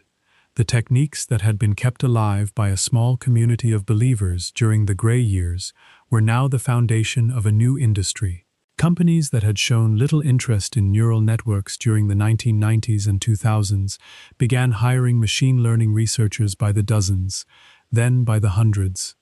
New architectures were developed, going deeper and deeper, from 8 layers to 20 to 100 to over 1,000. New applications were found, not just image recognition but speech recognition, machine translation, game playing, recommendation systems, and eventually the large language models that can hold a conversation, or write a paragraph, or summarize a document. Everything you interact with today, every voice assistant that understands your request, every photo application that recognizes the faces in your pictures, every streaming service that suggests what you might want to watch next, every map application that predicts how long your drive will take, every translation tool that converts one language to another, traces its lineage back through that 2012 result, back through the patient work of the quiet years, when a small community kept the flame burning, back through the backpropagation paper of 1986, which solved the credit assignment problem, back through the first AI winter, triggered by Minsky and Papert's book in 1969, back through Rosenblatt's Perceptron, the first physical learning machine, built in 1958, back through Turing's 1950 paper, which asked whether a machine could think and suggested that the answer might lie in teaching it like a child, back through McCulloch and Pitts, who in 1943 proved, with nothing but pencil and paper, that simple decision-making units, wired together, could compute. The core idea never changed. It was never replaced or overthrown. It was simply waiting, patiently, for the world to catch up to it. Simple decision makers, each one just adding up weighted inputs and deciding whether to fire, stacked in layers, one behind another, adjusting themselves based on error, nudge by nudge, over millions of examples. Error flowing backward, weights nudging forward, the same mechanism that Rosenblatt used for his single-layer perceptron, extended by backpropagation to many layers, running on hardware he could not have imagined, trained on datasets larger than anything that existed in his lifetime. The idea was the same, the scale was different, the scale had changed almost beyond recognition. And that is where we will pause for now. The hinge has been described, the turn has been made. When you are ready, we will slow down even further and look at what is actually happening inside these systems. Mechanically, step by step, the forward flow of information and the backward flow of correction, so that you can picture it as clearly as water moving through a series of channels, or light passing through a series of lenses, each one transforming the image a little more, until something raw and formless becomes something that can be recognized, named, and used. But for now, let it rest. Let the names and dates and turning points settle quietly, the way a long journey settles in the body after you have arrived, still humming with the motion of travel, still carrying the memory of the road, but finally, for a moment, still. We have spent a long time now on the history, on the people and the ideas, and the long winters and the sudden thaws. That history matters because it shows that the technology we live with today did not appear from nowhere. It grew, slowly and unevenly, from seeds planted decades ago by people who could not have imagined the world their ideas would eventually shape. But history only takes you so far. At some point, you have to stop talking about who built something and start talking about what that something actually does, mechanically, moment by moment, when it is working. That is what we will do now. Picture a network, not as a mysterious brain, not as a black box humming with inscrutable intelligence, but as a very large, very organized stack of simple decision-making units. Each unit is the same basic thing that McCulloch and Pitts described mathematically in 1943, and that Rosenblatt built physically in 1958. A small gatekeeper. It receives some inputs, each one a number. It multiplies each input by a weight, a number that represents how much importance that particular gatekeeper assigns to that particular input. It adds all these weighted inputs together, and then it passes the sum through a small mathematical adjustment called an activation function, which decides how strongly the unit should fire, how large its output signal should be, given the total it received. That is it. That is the whole unit. Weighted sum, activation function, output. A single number in, a single number out, with a decision about how strongly to respond in between. It is almost absurdly simple. A child could understand it. A child, in fact, does understand it, in a different form, every time they decide whether a sound was loud enough to pay attention to, or whether a flavor was sweet enough to ask for more. The world is full of thresholds, full of small decisions about whether something crosses a line. This unit is just that idea, expressed in numbers. Now picture thousands of these units, sitting side by side, forming a layer. Each unit in the layer receives the same set of inputs, the same numbers coming in from somewhere.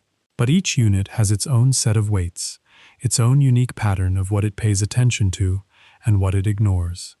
One unit might assign a high weight to inputs coming from the top left part of an image. Another might assign a high weight to inputs coming from the bottom right. Another might pay attention to the overall brightness, another to the presence of a particular color. Each unit, in other words, is tuned to respond to a slightly different pattern in the incoming information. One unit fires strongly when it sees something that looks like a vertical edge. Another fires strongly when it sees something that looks like a diagonal edge. Another fires when it sees a patch of smooth texture. Another fires when it sees a patch of rough texture. The outputs of this layer, all those firing strengths from all those units, become the inputs to the next layer. And the next layer does the same thing. But now its inputs are not raw pixels or raw sound waves. Its inputs are the detected features from the previous layer, the edges and textures and simple patterns. The units in this second layer can combine those simple features into slightly more complex ones. A vertical edge next to a horizontal edge becomes a corner. A curve above two parallel lines becomes an eye-like shape. A particular arrangement of textures becomes a patch of fur, or a patch of sky, or a patch of water.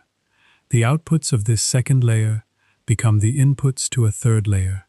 And the third layer combines the slightly complex features into still more complex ones.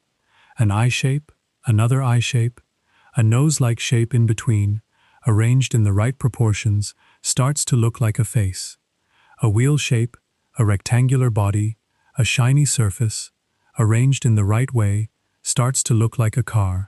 Layer by layer, step by step, the information is transformed, from raw pixels to edges, from edges to shapes, from shapes to parts, from parts to wholes. By the time the information reaches the final layer, it has been processed and reprocessed so many times that the network can make a decision. Cat or not cat, 7 or 3, the word hello or the word help, safe to drive forward or time to brake. This layered structure, this hierarchy of increasing abstraction, is the defining feature of what are called deep neural networks. The word deep simply means many layers. A shallow network might have 1 or 2 layers. A deep network might have dozens or hundreds, or in some modern systems, over 1,000. And the reason depth matters, the reason people kept working on deep networks through all the winters and setbacks, is that deep networks can learn hierarchies. They can learn that the world is organized in levels, that complex things are made of simpler things, which are made of still simpler things. This hierarchical structure turns out to be a very good match for the way the actual world is organized. Faces are made of eyes and noses and mouths. Eyes are made of curves and corners, and patches of color. Curves and corners are made of edges. Edges are made of adjacent pixels with very different brightness. The world has structure, and deep networks with their many layers can capture that structure, not because anyone programmed them to, but because the structure is there in the data, and the network, through its many small nudges, finds it. Let me say that again, slightly differently, because it is one of the most important ideas in this entire explanation. Nobody sits down and programs a deep network to look for edges in the first layer, and shapes in the second layer, and parts in the third layer. That hierarchy emerges on its own, purely from the training process. The network starts with random weights, meaningless static. It is shown millions of labeled examples, photographs of cats and photographs of not cats, recordings of spoken words and their transcriptions, sentences in English paired with sentences in French. For each example, it makes a guess. If the guess is wrong, the error signal flows backward, and every weight in the entire network is nudged slightly, in the direction that would have made the guess more correct. Nudge by nudge, over millions of examples, the random static organizes itself. And the organization that emerges, the pattern that the weights settle into, turns out to have this hierarchical structure. Not because it was planned, because it works, because the world is hierarchical, and a network that can capture that hierarchy will make fewer mistakes than one that cannot, and so the training process, nudge by nudge, error by error, carves the weights into a hierarchical shape. Now let's look at what happens during training, the actual step-by-step process, because this is the engine underneath everything, and it is worth understanding clearly, even if your eyes are getting heavy. The process has 6 basic steps, and they repeat, over and over, millions of times, until the network is ready. Step 1. Gather a large set of examples. For each example, you must know the correct answer. This is called labeled data. A photograph, labeled cat. A sound recording, labeled with the words that were spoken. A sentence in English, paired with its translation into French. Gathering and labeling this data is often the most expensive and time-consuming part of the whole process. It requires human effort, careful checking, and enormous patience. Step 2. Set all the weights in the network to small random values. These initial weights are meaningless. They are static. If you fed an image through the network at this stage, the output would be random noise, no better than guessing. Step 3. Take one example from your labeled dataset. Feed it into the network. The numbers flow forward through the layers, each unit computing its weighted sum, applying its activation function, passing its output to the next layer. At the final layer, the network produces a guess. Because the weights are still mostly random, this early guess is almost always wrong. Step 4. Compare the network's guess to the correct answer. Calculate the difference between them. This difference is a single number, and it is called the loss. The loss measures how wrong the network was on this particular example. A high loss means the guess was far from correct. A low loss means the guess was close. Step 5.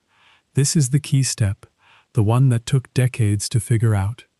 Using backpropagation, calculate how much each individual weight in the entire network contributed to the loss. How much of the error can be traced back to each specific connection between units.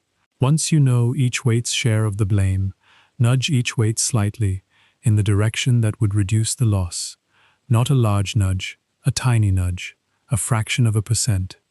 The idea is not to fix the error completely, not to jump to the right answer all at once. The idea is to move, very gradually, in the right direction. Step 6. Repeat. Take another example. Feed it forward. Calculate the new loss. Nudge the weights backward. Over and over. Thousands of examples. Millions of examples. Sometimes billions of examples. Each pass through the entire dataset is called an epoch, and training a modern network might take dozens or hundreds of epochs. Slowly, gradually, nudge by nudge, the random static organizes itself into a configuration that reliably produces correct answers, or at least answers that are close enough to correct to be useful. There is something almost painfully patient about this process. No single example teaches the network very much. No single nudge makes a noticeable difference. The learning happens in the accumulation, in the slow, steady pressure of millions of small corrections, all pushing in slightly different directions, gradually carving the weight space into a shape that captures the patterns in the data. It is closer to how water carves a canyon than how a sculptor carves a statue. No single drop of water does much, but enough drops over enough time and the whole landscape changes. And here is a truth worth sitting with for a moment, even in the dark. The network never actually understands what it is looking at, not in any sense that you or I would recognize as understanding. It has no concept of what a cat is, no idea of fur or warmth or the sound of purring. All it has, at the end of its long training, is an extremely refined set of numbers, a configuration of weights, that happens to produce the right output when fed the right input. It is a pattern-matching machine, not a thinking being. It can tell you that a photograph contains a cat, but it cannot tell you what a cat is, or why a cat is different from a dog, or what it feels like to touch a cat's fur. The pattern is captured, but not explained. The knowledge is distributed across millions of tiny numbers, none of which means anything on its own, all of which means something only in relation to each other, only in the specific configuration they have settled into. This is why these systems are sometimes called black boxes. Not because they are mysterious in principle, the mathematics is well understood, but because the sheer number of weights makes it impossible for a person to hold the full explanation in their mind at once. You can trace the arithmetic step by step, weight by weight, but there are millions of weights, billions in the largest systems, and no human mind can follow all of them at once. This brings us to a related point, one that is often misunderstood. The network does not memorize the training examples, or rather, a well-trained network does not, and a great deal of care is taken to ensure that it does not. If a network simply memorized every example it was shown, it would perform perfectly on the training data and terribly on anything new. This is called overfitting, and it is one of the central challenges of machine learning. The goal is not to memorize. The goal is to generalize, to capture the underlying pattern that connects the examples so that the network can perform well on new examples it has never seen before. Achieving this requires various techniques, collectively called regularization, which gently push the network towards simpler solutions, smoother solutions, solutions that capture the broad pattern rather than every tiny irrelevant detail. This is another reason why the small nudge is so important. If you corrected the weights fully after each example, jumping all the way to the right answer, the network would thrash wildly, overfitting to each example in turn, never settling into a configuration that works well across the whole dataset. The small nudge, the tiny adjustment, is not just a computational convenience.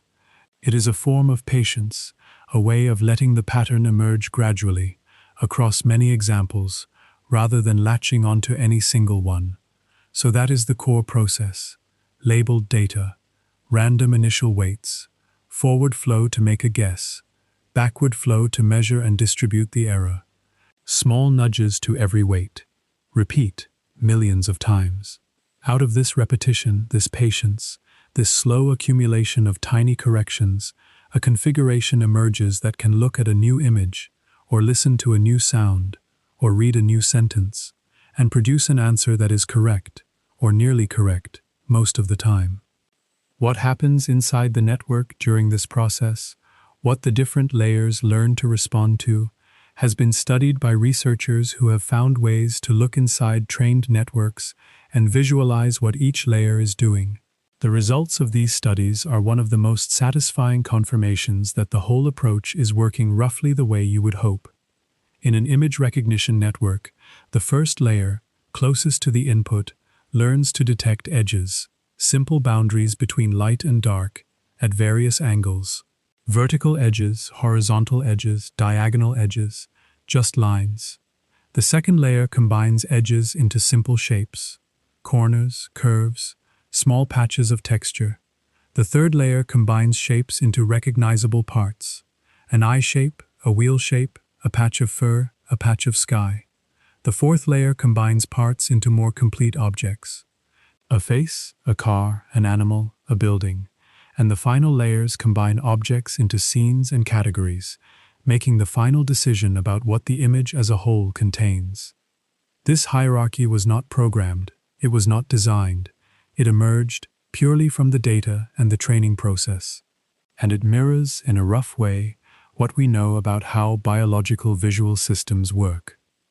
The human visual cortex also has layers, and the early layers also respond to simple features like edges and orientations, while later layers respond to more complex shapes and eventually to whole objects and faces. The parallel is not exact, and the biological system is far more complex in ways we still do not fully understand. But the rough correspondence suggests that both systems, the biological one shaped by evolution and the artificial one shaped by backpropagation, have converged on a similar solution because it is a good solution, a natural way to process visual information. Now, before we go further, a small note on language, because the terminology can be confusing and it is worth clearing up. The networks we have been describing are often called neural networks or artificial neural networks. This name comes from the original inspiration, the biological neuron, the cell in the brain that receives signals, integrates them, and fires when a threshold is crossed. But the resemblance is very loose.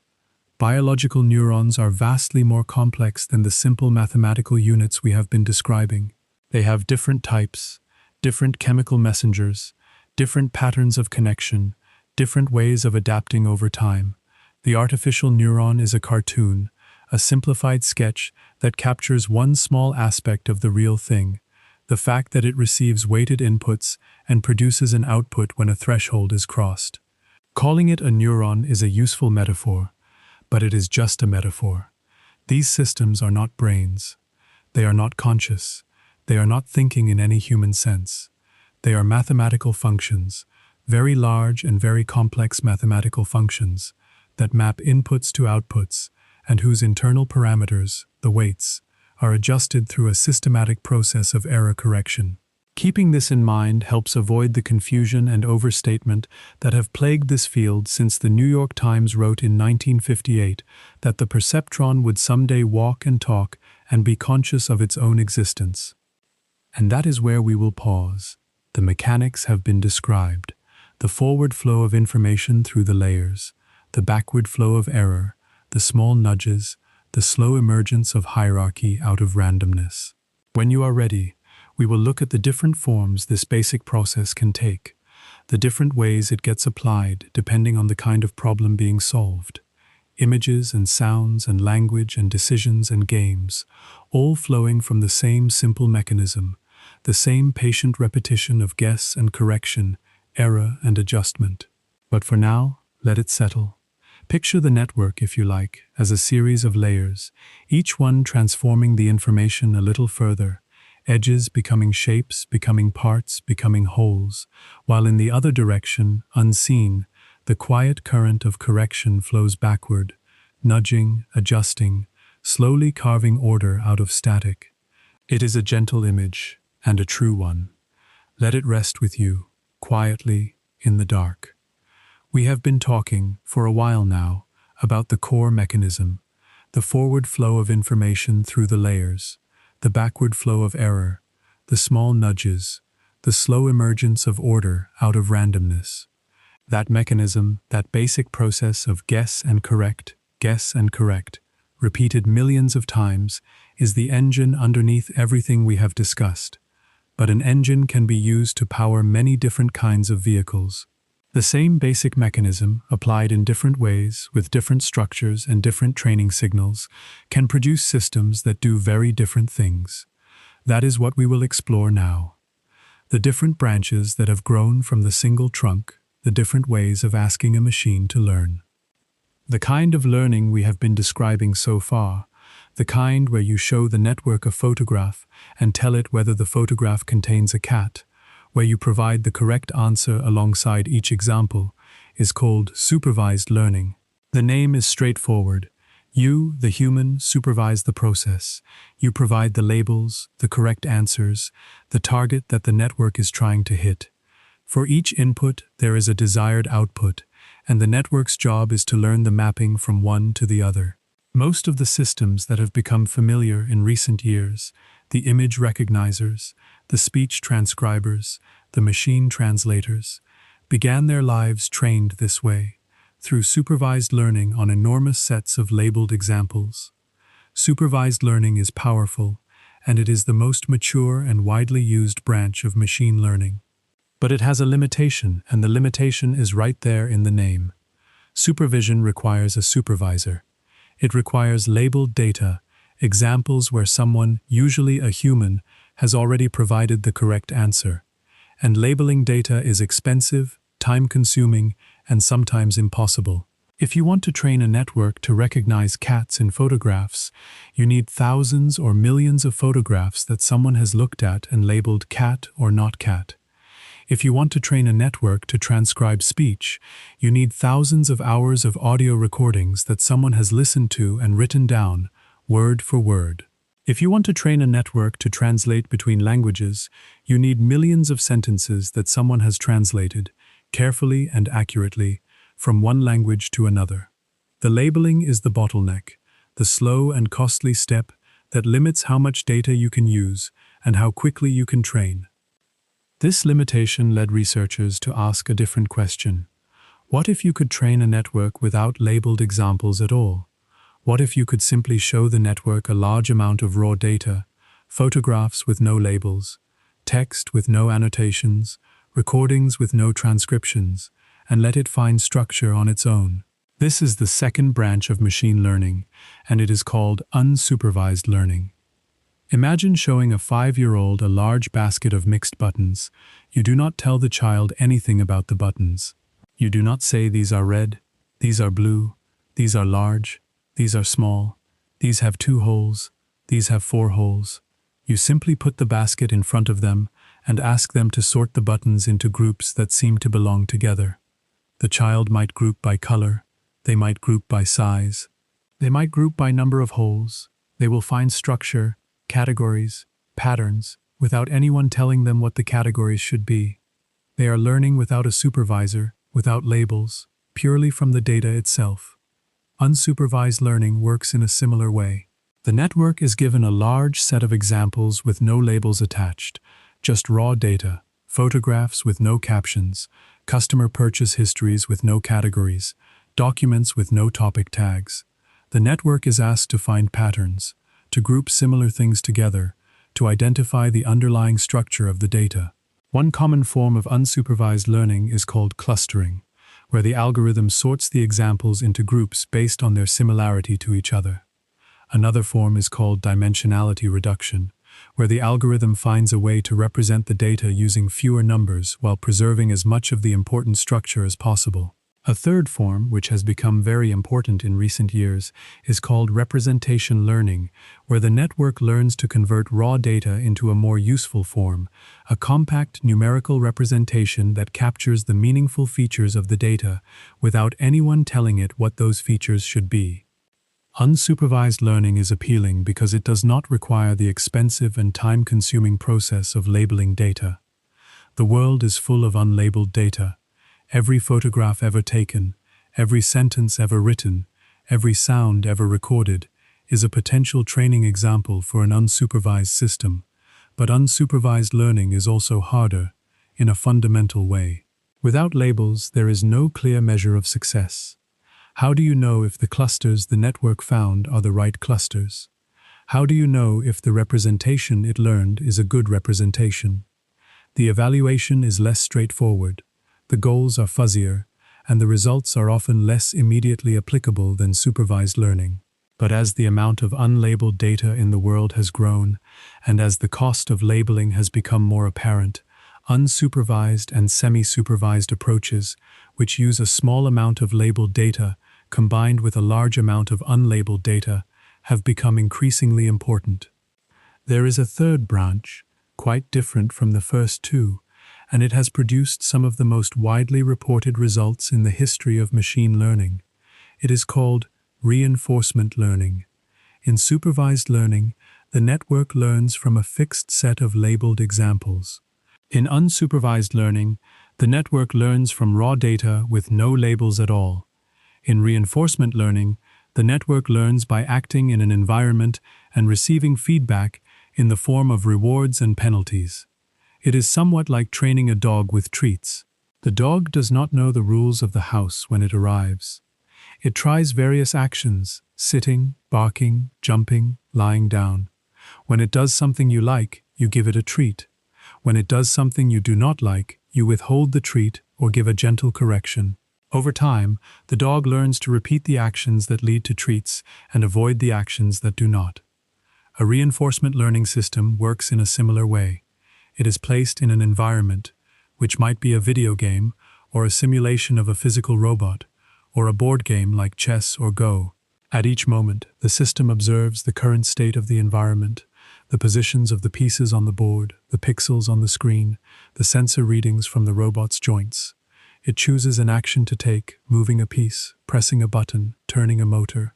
The environment responds to the action, transitioning to a new state, and sends back a reward signal, a single number indicating how good or bad the outcome was. Winning a point in the game, a positive reward. Losing a point, a negative reward, a penalty. Making progress toward a goal, a small positive reward. Moving away from the goal, a small negative reward. The system's objective is to learn a policy, a mapping from states to actions, that maximizes the total reward it accumulates over time. It does this through a process of trial and error. It tries actions, observes the rewards, and gradually adjusts its policy to favor actions that lead to higher rewards. This is not entirely different from the error correction we described in supervised learning, but the feedback signal is much sparser and more delayed. In supervised learning, you get the correct answer immediately after each example. In reinforcement learning, you might take dozens or hundreds of actions before receiving any reward at all, and you have to figure out, through a process called credit assignment, which of your earlier actions contributed to the eventual reward and which were irrelevant. This is a harder problem in many ways than supervised learning, but it is also more flexible because it does not require a labeled dataset. The system generates its own training data through interaction with the environment. This approach produced some of the most notable results in the history of machine learning. A system called AlphaGo, developed by a research team at DeepMind, used a combination of reinforcement learning and deep neural networks to learn to play the ancient board game of Go. Go is a game of enormous complexity, far more complex than chess, with more possible board configurations than there are atoms in the observable universe. For decades, it had been considered one of the grand challenges of artificial intelligence, a game where human intuition and pattern recognition seemed to give people an insurmountable advantage over machines. In 2016, AlphaGo defeated Lee Sedol, one of the greatest Go players in the world, in a 5-game match. The system had learned by playing millions of games against itself, starting from random moves and gradually improving, through trial and error and reward, until it reached a level beyond any human. The same underlying approach, deep neural networks trained through reinforcement learning, has since been applied to many other games, to robotic control tasks, to optimizing data center cooling, to designing new materials and drugs. There is a fourth development, more recent than the other three, but in many ways the one that has most directly touched everyday life. It is not exactly a separate branch of learning. It uses the same supervised backpropagation we have been describing, but it involves a particular kind of network architecture, a particular way of structuring the layers that has turned out to be extraordinarily effective for a specific kind of data, language. In 2017, a group of researchers at Google published a paper with the unassuming title, "Attention is All You Need." The paper described a new kind of network structure called the transformer.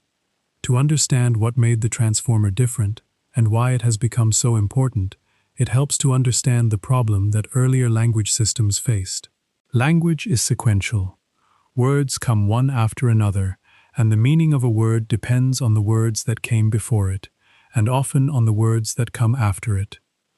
The word bank means something very different in the sentence, "I sat on the bank of the river," than it does in the sentence, "I went to the bank to deposit a check."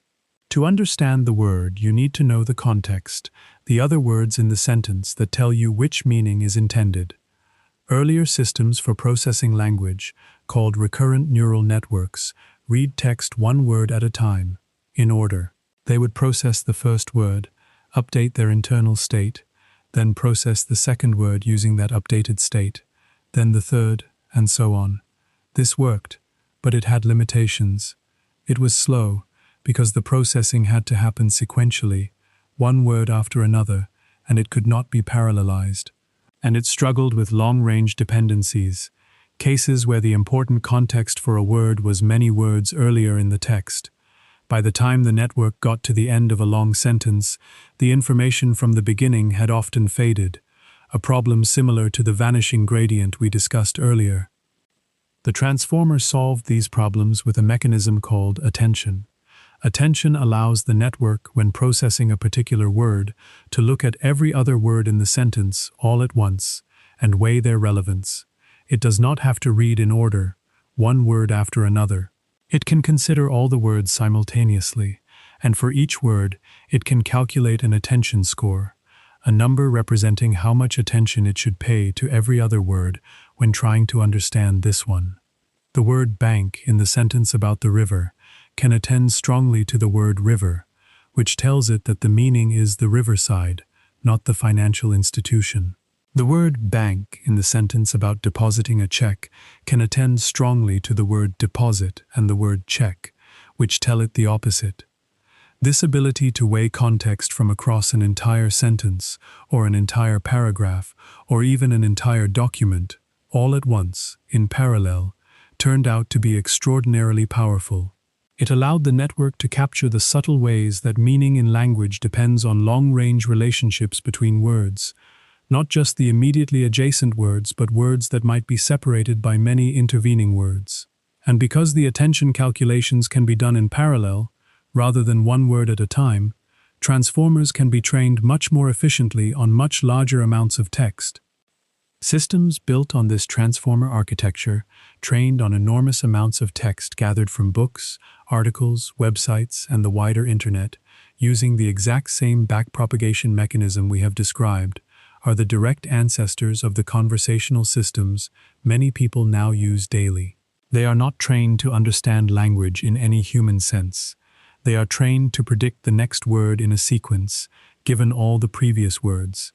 This is a form of supervised learning, where the correct answer is simply the word that actually came next in the training text. If the training text contains the sentence, "The cat sat on the mat," the network is shown, "The cat sat on the," and asked to predict mat.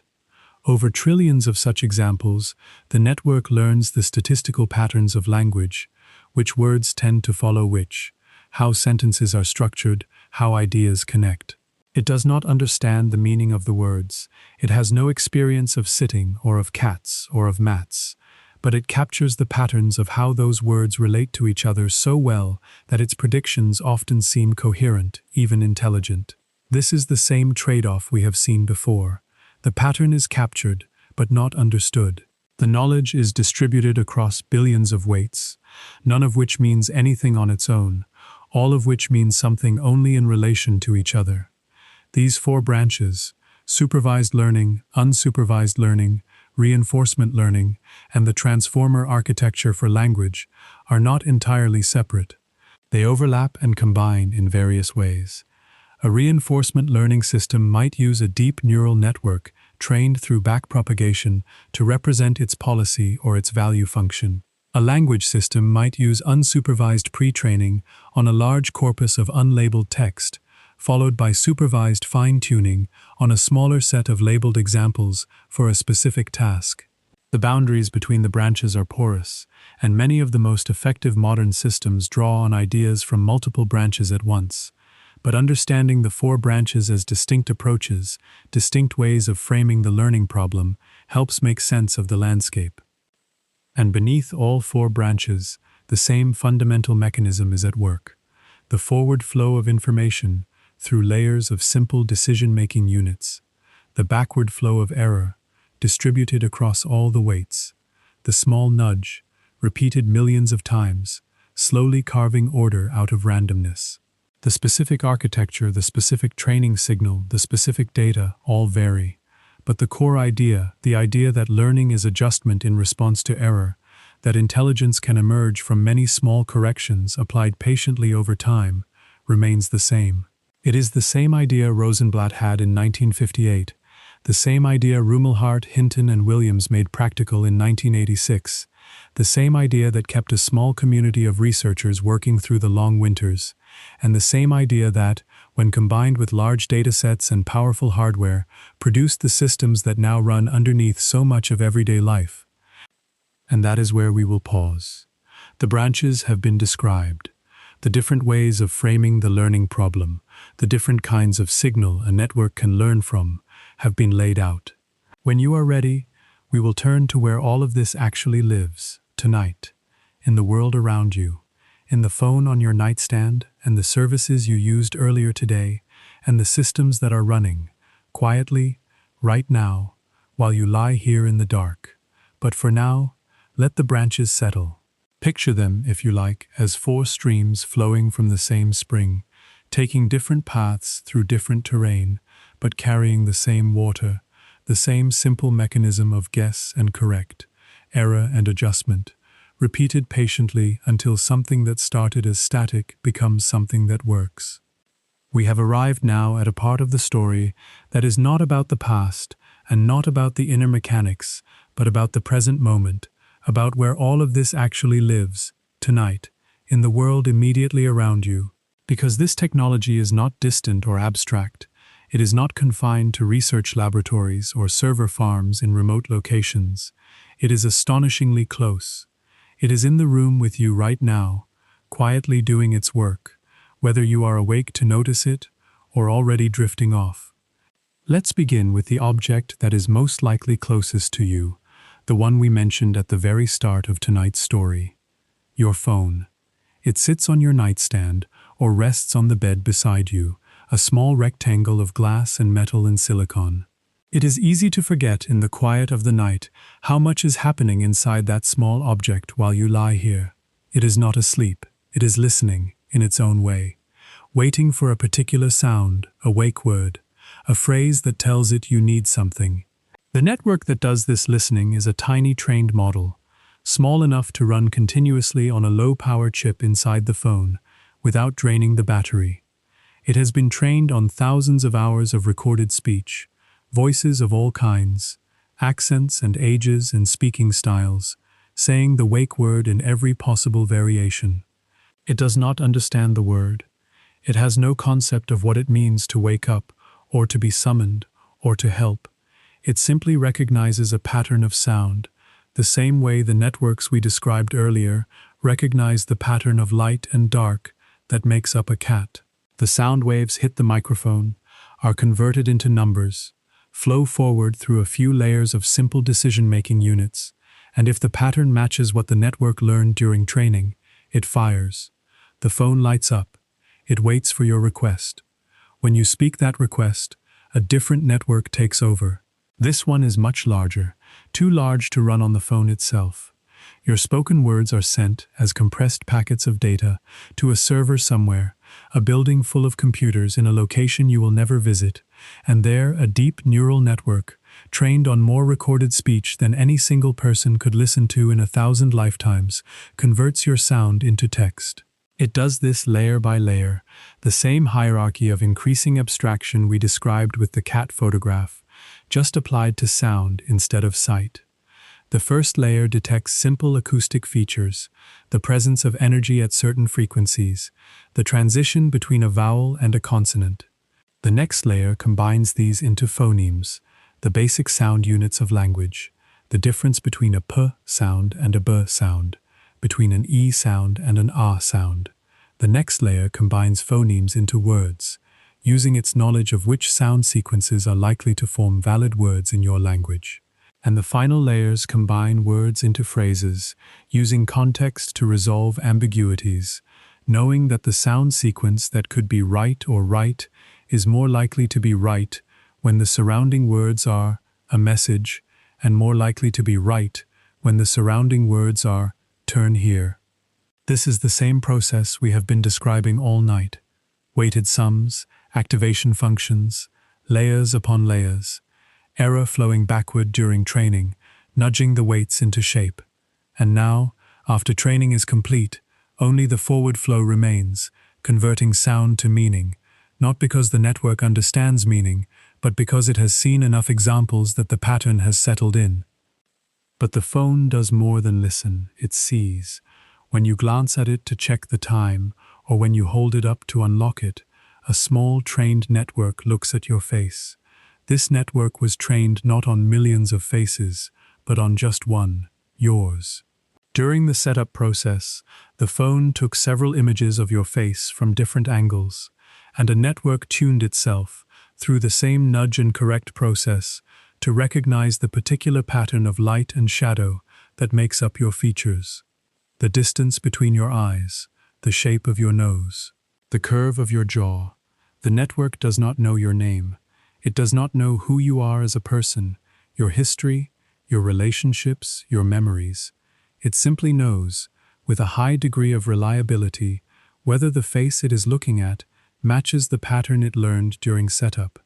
If the pattern matches, the phone unlocks. If it does not, the phone stays locked. That is the whole of it. A gatekeeper saying yes or no based on whether the incoming pattern crosses a learned threshold.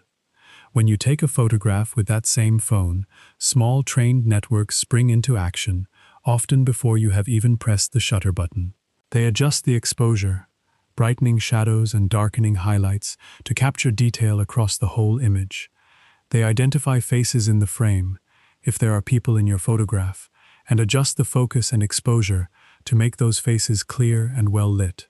They sharpen edges, reduce noise, enhance colors, all based on patterns learned from millions of other photographs, millions of examples of what a good photograph looks like. The network does not know what beauty is. It has no aesthetic sense, no appreciation for composition or emotion. It simply knows, from its training, that certain patterns of pixel values tend to be associated with images that human raters, during the training process, marked as higher quality. It nudges your photograph toward those patterns, automatically, instantly, before you even see the result. When you type a message on that phone, whether you are sending a late-night thought to someone you care about or jotting down a reminder for tomorrow, another network is watching. The predictive text system, the one that suggests the next word before you have finished typing it. This is the same kind of transformer network we described earlier, trained on enormous amounts of written language, learning, purely from statistical pattern, which words tend to follow which. It does not know what the words mean.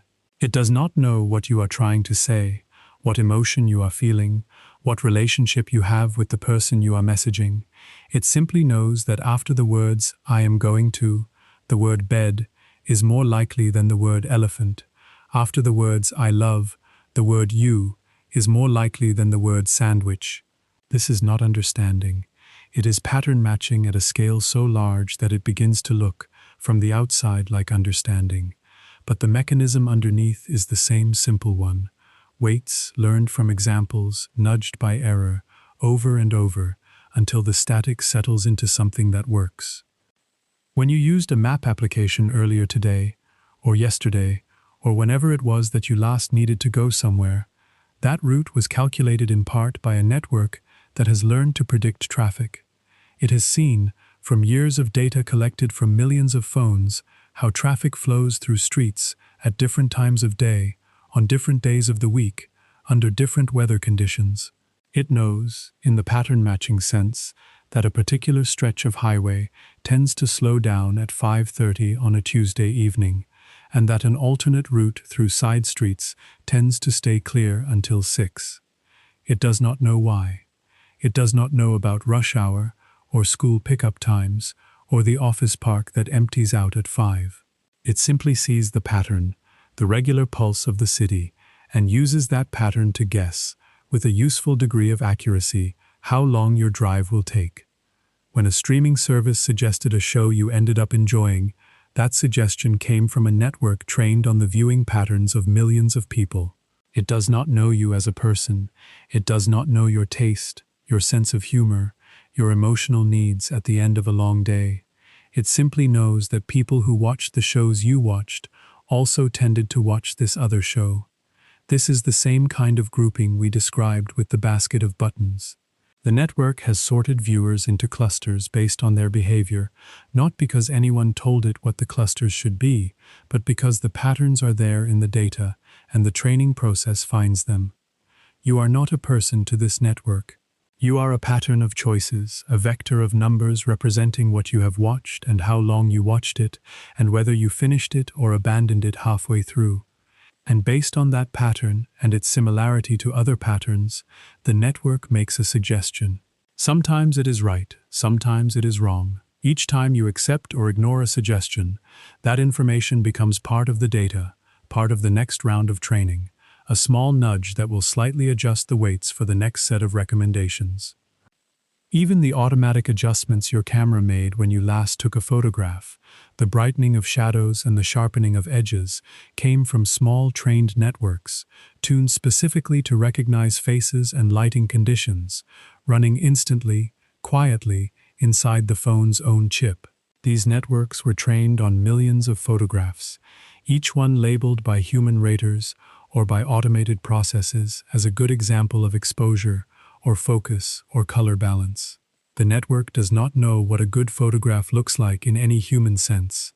It simply knows the statistical patterns that correlate with those labels, and it applies those patterns to your photograph, in a fraction of a second, before the image even appears on your screen. All of these systems, the voice recognition, the face unlock, the predictive text, the traffic prediction, the content recommendation, the photo enhancement, share the same underlying mechanism. They are all, at their core, very large and very carefully tuned stacks of the same weighted decision units that Rosenblatt built in 1958. They were all trained through the same backward flow of blame that Rumelhart, Hinton, and Williams described in 1986. They all run on hardware descended from chips built originally to render video game graphics. The idea has not changed in its essence for decades. What has changed is the scale at which that idea can be applied. More layers, more examples, more computing power, all flowing into the same fundamentally simple mechanism. Error flowing backward during training, nudging the weights into shape. Information flowing forward during use, producing the output, the guess, the suggestion, the recognition. And none of these systems know what they are doing, in the way you know what you are doing right now, lying here in the dark. They have no awareness, no consciousness, no internal experience. They are pattern matchers, refined to an extraordinary degree, but pattern matchers nonetheless. They do not understand your voice. They do not recognize your face in any human sense of recognition. They do not know what traffic is, or what a television show is, or what a photograph captures. They simply process numbers through layers of weights, and the numbers that come out happen, with a reliability that has improved steadily over the past decade, to be useful. This is not a limitation, exactly. It is a description of what these systems are, as opposed to what they might seem to be if you only interacted with them casually. They are tools, not minds.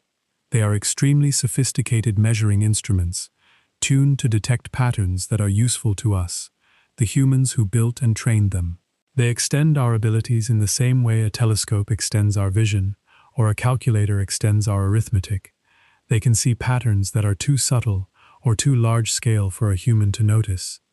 They can process information far faster than any person could, but they do not know what they are seeing. They have no concept of the world that the patterns refer to. This is why the metaphor of the child, which we have returned to several times tonight, is both helpful and misleading. It is helpful because the learning process is genuinely similar. A child learns to recognize a dog, not by memorizing a definition, but by seeing many examples and adjusting their internal categories until they can reliably distinguish dogs from non-dogs. A neural network does something analogous. But the child also comes to understand what a dog is, in a rich and layered way. The child learns that dogs are alive, that they have feelings, that they can be friends, that they bark and wag their tails and like to be petted. The child integrates the concept of dog into a broader understanding of the world, a world full of living things and relationships and emotions. The neural network does none of this. It learns only the pattern that distinguishes dog pixels from non-dog pixels. It has no broader world to integrate the concept into. It has no world at all. This distinction matters, not because it diminishes what these systems can do, but because it clarifies what they are. They are not thinking machines, in any sense Turing would have recognized.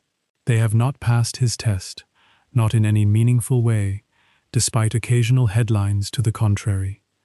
They are pattern recognition engines, trained on examples, deployed at scale, running underneath more and more of the tools we use every day. And they are doing useful work. They are helping us navigate, communicate, create, decide. They are, in their quiet and unconscious way, becoming part of the fabric of everyday life, the way electricity became part of the fabric of everyday life a century ago, invisible and essential, humming in the walls, taken for granted until the moment it stops working. The phone on your nightstand is not thinking about you.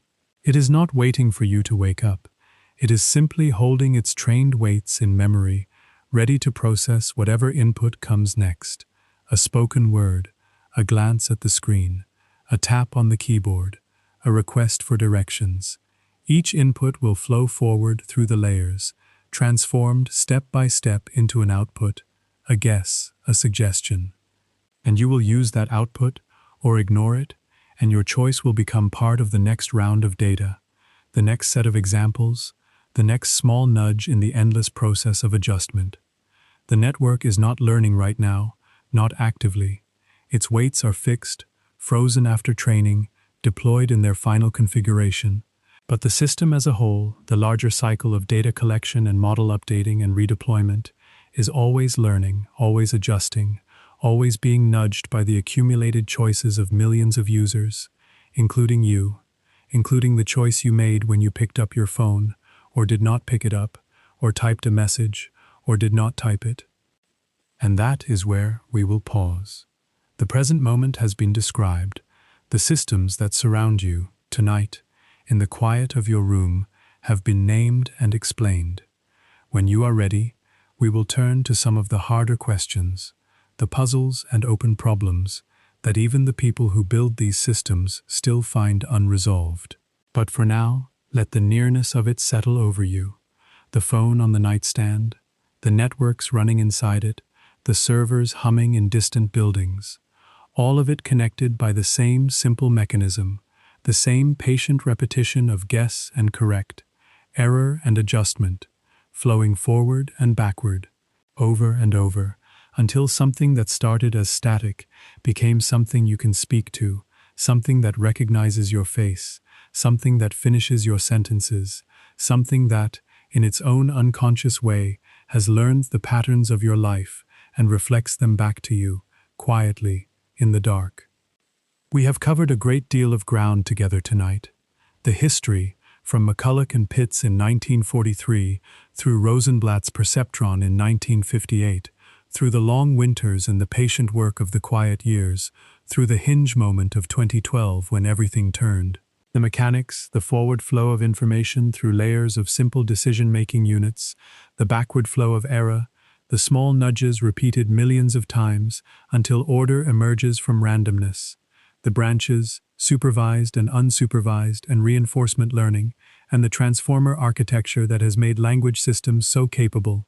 The present moment, the networks running quietly inside the phone on your nightstand, recognizing your face, finishing your sentences, predicting the traffic on your route home. Now it is time to turn to something a little different. The harder questions, the parts that even the people who build these systems still find unresolved, or troubling, or worth staying up late thinking about. Not because these questions need to be solved tonight, or ever necessarily, but because understanding a technology means understanding not just what it can do, but what it cannot do, what we do not yet know about it, and what it might quietly carry along with it that we did not intend to put there. The first puzzle is one we have touched on already, but it deserves to be examined more closely, because it has real consequences in the world. It is called the black box problem. Even though researchers built these networks and understand completely the mathematics of how the weights get adjusted, once a network has millions or billions of individual weights, nobody can fully explain, in a simple human sentence, exactly why the network made a particular decision. You can trace the arithmetic, step by step, weight by weight. The mathematics is fully transparent. There is nothing hidden, nothing mysterious in the mechanism itself, but the sheer number of weights, the sheer complexity of the interactions between them, means that no human mind can hold the full explanation in awareness at once. This creates a practical concern in situations where explanations matter deeply. Imagine a system that helps decide who receives a loan. The system takes in information about the applicant, income, employment history, credit score, and produces a recommendation, approve or deny. The system may be more accurate, on average, than a human loan officer. It may make fewer mistakes, may be less influenced by irrelevant factors like the applicant's appearance, or the time of day, or the loan officer's mood. But when an applicant asks why they were denied, the system cannot provide an answer that a person can fully understand and verify. It can provide a list of factors that contributed a numerical score for each. But it cannot say, in plain language, your application was denied because of this specific reason, and here is the chain of logic that led from the inputs to the output. The chain of logic is there, in the weights, but it is too long and too tangled for any person to follow. This is the black box problem. The system works, often works very well, but we cannot fully explain how it works, not in the way we can explain how a simpler rule-based system works. And this creates tension. In medicine, a system might examine a scan and flag a region that looks concerning, might detect a pattern that human radiologists miss. But the radiologist wants to know why. What specific features led the system to flag this region? What is it seeing that the human eye does not? If the system cannot explain itself, the radiologist is left with a difficult choice. Trust the machine, which has been shown to be accurate more often than not, or trust their own judgment, which they can explain and justify to colleagues and patients. Neither choice is entirely comfortable. Researchers are working on this problem, in a field sometimes called interpretability research, or explainable AI. They are developing methods to peek inside the black box, to identify which input features were most important for a particular decision, to build simpler models that approximate the behavior of the complex one in a local region, to generate natural language explanations that summarize the reasoning. Progress has been made, but the fundamental tension remains. The power of these systems comes, in large part, from their complexity, from their ability to capture patterns that are too subtle and too high-dimensional for simpler models. Asking them to be both highly complex and fully explainable may be asking for two things that are, to some degree, in opposition. It is an open question and a genuinely difficult one. The second puzzle is called generalization, and it is a strange and somewhat philosophical problem. When a network is trained on examples and then performs well on completely new examples it has never seen before, something remarkable has happened. The network has not simply memorized the training data, it has extracted something more general, something that applies beyond the specific instances it was shown. This is the whole point of machine learning. But nobody fully agrees on the deepest explanation for why it works as well as it does, or why it sometimes fails in ways that seem baffling. A network with enough capacity, enough weights, enough layers, could, in principle, simply memorize every training example. It could learn a separate rule for each image, each sentence, each data point, without ever capturing any underlying pattern. This would be like a student who memorizes the answers to a specific set of practice questions without understanding the subject.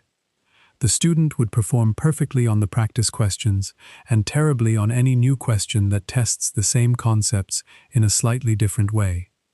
This is called overfitting, and it is a constant danger in machine learning. A great deal of effort goes into preventing it through techniques like regularization, which gently push the network towards simpler solutions, and through the use of separate validation datasets that are not used for training but only for checking whether the network is truly generalizing. And yet, somehow, large trained networks often do generalize. They perform well on examples that share no exact overlap with anything they were shown during training. They capture something that deserves to be called a pattern, a regularity, a concept. How they do this, why the training process so often finds solutions that generalize rather than solutions that merely memorize, is not fully understood. There are mathematical theories, elegant ones, that relate the generalization ability to the size of the network, the amount of data, the properties of the optimization process, but a complete, fully satisfying explanation, one that would allow us to predict in advance how well a given network will generalize to a given new task, remains an open area of study. Part of what makes generalization puzzling is that networks sometimes fail to generalize in ways that are, to a human observer, completely inexplicable. An image recognition network that performs perfectly on photographs of cats taken in daylight might fail entirely on photographs of cats taken at night, or at an unusual angle, or partially obscured by a curtain. The network has not learned the concept of cat in the robust, flexible way that a human has. It has learned a pattern that works for the kinds of images it was trained on, and that pattern may be much more brittle, much more dependent on superficial features like lighting and angle and background than we would like. This brittleness is one of the active frontiers of research. The effort to build networks that generalize more like humans do, that can recognize a cat as a cat regardless of the conditions, that can understand a sentence regardless of the accent or the background noise. The third puzzle is quieter, but in some ways more important than the other two. It involves the data itself, and what the data carries with it that we may not have noticed. A network only ever learns from the examples it is shown. It has no other source of knowledge, no independent access to the world. If the training examples contain patterns of unfairness, historical biases, gaps in representation, The network will learn those patterns as faithfully as it learns anything else. It has no separate sense of fairness, no awareness of history, no ability to step back and question whether the patterns in its data are patterns we want to preserve or patterns we want to change. Consider a network trained on historical hiring decisions to help screen job applicants. If the historical data reflects a pattern in which certain groups were systematically overlooked or undervalued, the network may learn to reproduce that pattern, not because it is prejudiced, not because it has any concept of group identity, but simply because the pattern is there in the numbers, and the network's only job is to capture the patterns in the numbers. The network does not know that the historical data reflects decades of unfairness. It does not know that fairness is a value we care about. It only knows that, given the examples it was shown, certain features correlate with certain outcomes, and it uses those correlations to make its predictions. This is not a problem with the learning algorithm. It is a problem with the data and with the way we use the algorithm. But it is a problem that becomes more pressing as these systems are deployed in more and more consequential settings: hiring, lending, criminal justice, healthcare, education. In each of these domains, historical data carries the imprint of historical choices, which carry the imprint of historical values, which may not be the values we want to encode into automated systems that will make decisions at scale for years to come. Considerable work is being done to address this. Researchers are developing methods for auditing trained networks, checking whether their predictions differ systematically across different groups. They are developing methods for adjusting the training process, reweighting examples, adding constraints, to reduce unwanted disparities. They are thinking carefully about what fairness means in different contexts, which is itself a deep and difficult question with no single agreed-upon answer. Equal treatment versus equal outcomes, individual fairness versus group fairness, these are philosophical questions as much as technical ones, and the technology does not resolve them. It only forces us to confront them more directly. There is a fourth puzzle, one that cuts across all the others. It is the puzzle of what these systems actually know, or whether they know anything at all. We have said several times tonight that a trained network does not understand its inputs, not in any human sense. It has no concept of what a cat is, or what a word means, or what a face represents. It simply captures patterns, statistical regularities, correlations between inputs and outputs.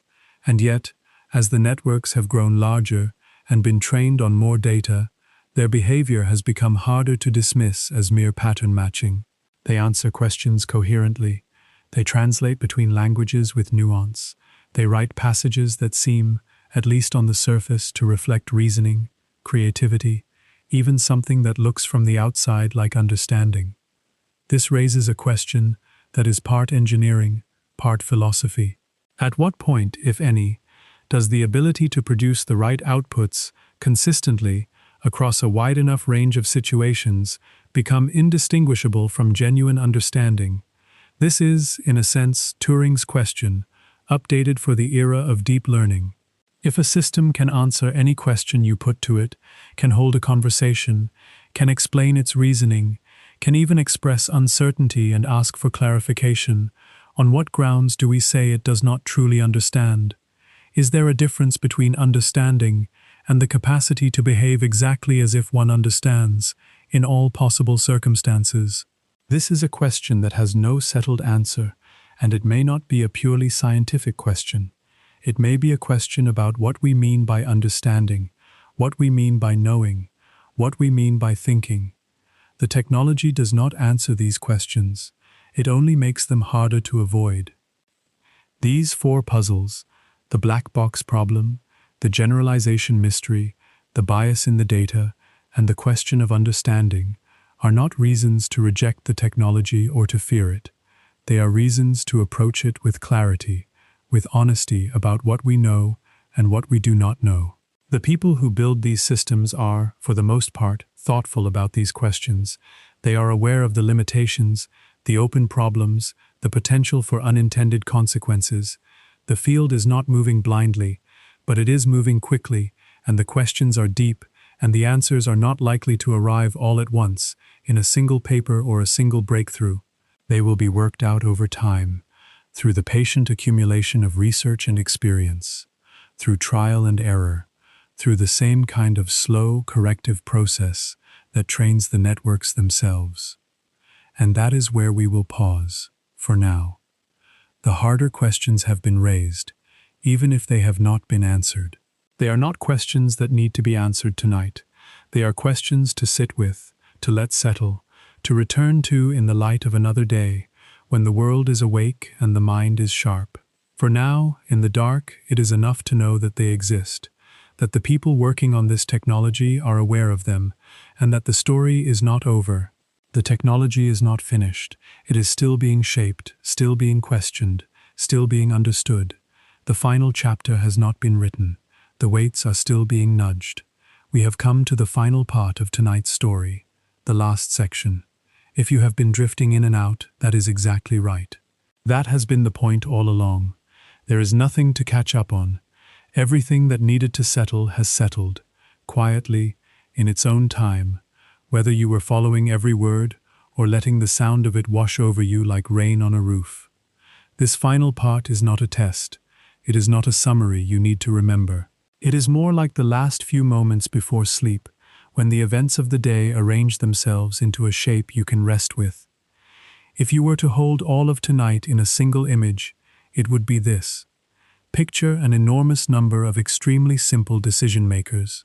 Each one is just a tiny gatekeeper.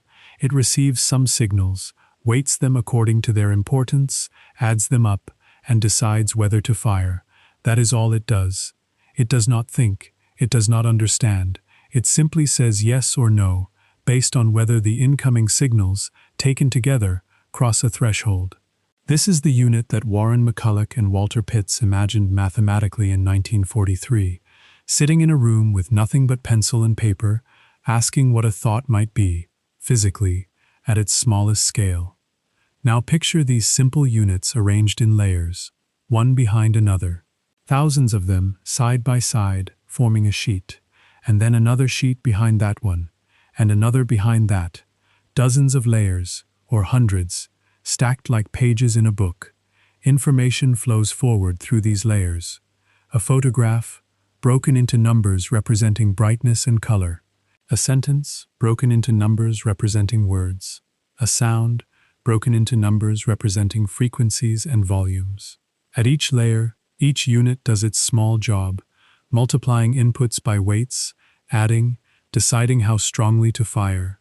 The outputs of one layer become the inputs to the next. And as the information moves forward, it is transformed. Raw pixels become edges.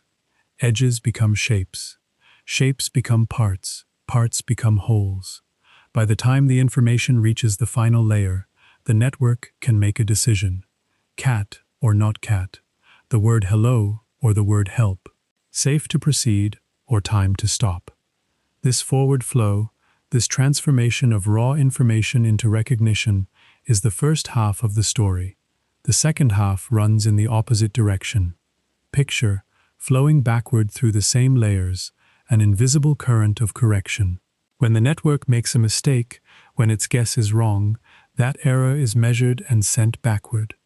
Layer by layer, each weight is nudged slightly, in the direction that would have made the guess more accurate. Not a large nudge, a tiny nudge, a fraction of a percent. Then another example is shown, and another guess is made, and another error is measured, and another set of nudges is applied backward, over thousands of repetitions, over millions of examples, nudge by nudge, error by error, the random static that the network started with, the meaningless initial weights, slowly organizes itself. It carves itself into a configuration that reliably produces the right answer, not because anyone told it the rules, but because it was shown, over and over, what right and wrong look like, and it adjusted itself toward right. This backward flow of correction is the mechanism that David Rumelhart, Geoffrey Hinton, and Ronald Williams described in 1986. It is called backpropagation. It solves the problem that had stumped the field for nearly 2 decades, the problem of how to assign credit and blame through a long chain of decisions. It is the mathematical engine underneath nearly everything called artificial intelligence today. It has not fundamentally changed since 1986. What has changed since then is scale, more layers, more examples, more computing power. The underlying mechanism, error flowing backward, weights nudging forward, is the same one those three researchers described. It is the same one that Frank Rosenblatt, in a simpler form, built into his Perceptron in 1958. It is the same idea that Alan Turing sketched in 1950, when he suggested that instead of programming a machine with fixed rules, you might teach it like a child, letting it make mistakes and gently correcting it over time. There was never a moment where anyone explained the rules to the machine. No one sat it down and said, "Here is what a cat looks like, here are the features you should pay attention to, here is how you tell a 7 from a 3. The machine figured out the rules on its own, from examples. It captured the pattern without ever understanding the pattern. It learned to produce the right output without ever knowing what the output meant. This is the shift from programming to learning. Instead of telling the machine the rules, you give it examples and let it find the rules for itself. This is the single idea underneath everything we have explored tonight. And what is true for the machine is, in a strange way, true for you as well. You were never handed a rulebook for how to recognize a face. No one explained to you the precise geometry of your mother's features, the distance between her eyes, the curve of her smile. You simply saw her face, over and over, from the very first hours of your life, and your brain, through a process we still do not fully understand, but which is not entirely different in principle from what these networks do, tuned itself to recognize her. You learned the sound of rain on the window, and what it means for whether you will need an umbrella. You learned the particular tone in someone's voice that means they are tired, or sad, or about to laugh. You learned all of this without being taught. You learned it through repetition and correction, through exposure and adjustment, through the same three ingredients that train a neural network: examples, error, time. The systems running inside the phone on your nightstand learned the same way. Whatever pattern your camera captures when you take a photograph, whatever word your keyboard predicts you are about to type, whatever route your map application suggests when you ask for directions, it was learned through small nudges, repeated patiently, across a great many examples, until something that started as static became something that works. The network does not know what a photograph is, or a word, or a road. It has no concept of the world those things exist in. It simply captures the pattern, and the pattern, when applied to new inputs, produces useful outputs. That is the whole of it.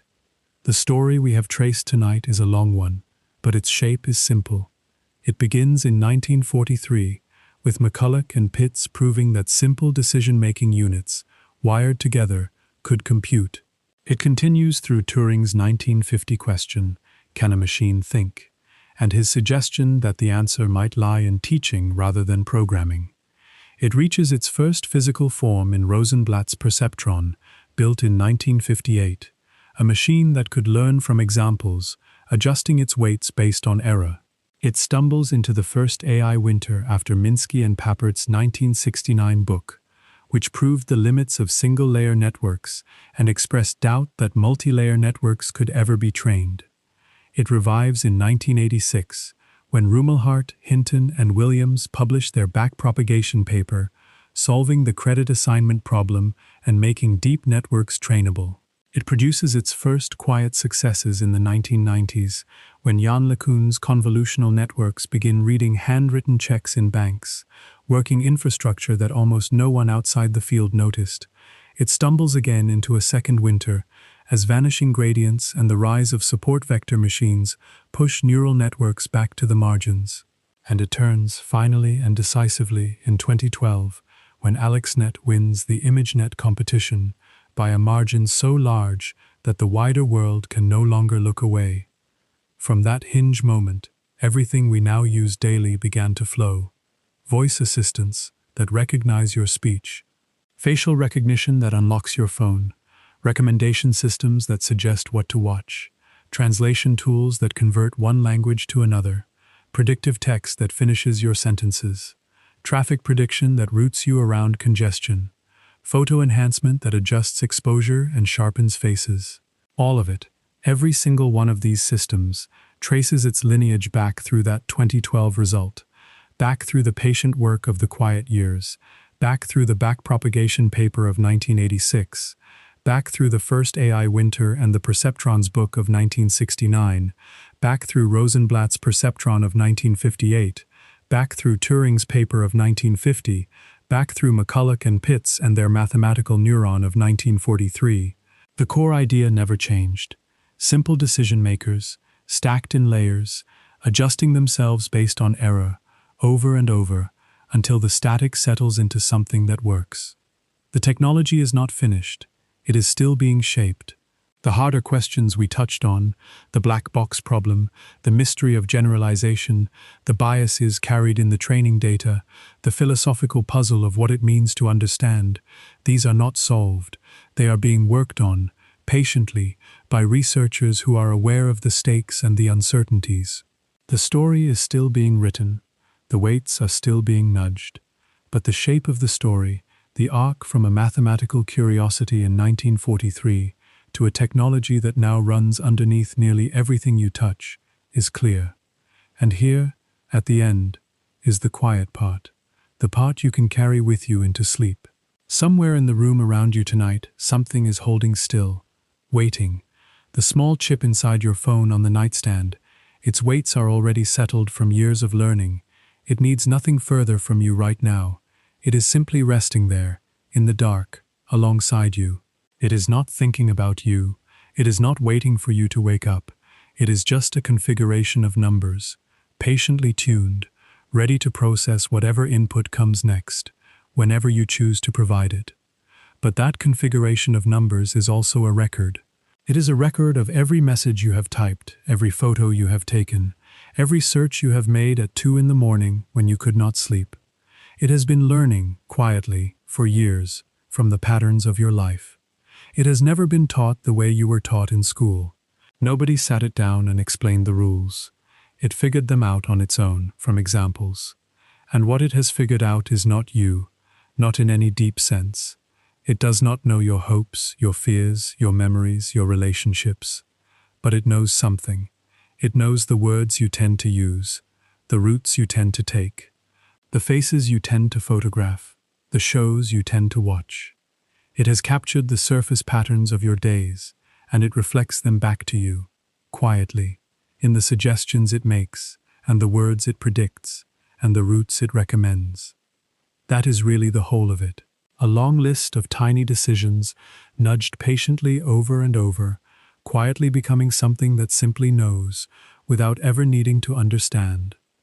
The way sleep itself arrives, not from any single moment of falling, not from any decision to be asleep, but from many small quiet settlings, one after another, the breathing slowing, the muscles loosening, the thoughts growing softer and less connected, until you are finally, fully at rest. Nothing forced, nothing sudden, just the gradual settling of a complex system into a stable configuration, the same way the weights settle during training, the same way a canyon is carved by water, the same way a face becomes familiar through years of looking. Whatever your phone learns about you tonight, whatever pattern it captures, whatever word it guesses you might type next, it will happen the same way it has always happened. Small nudges, repeated patiently, across a great many examples, until something that started as static becomes something that works. And tomorrow, when you wake, the systems will still be there, still running, still quietly doing what they learned to do.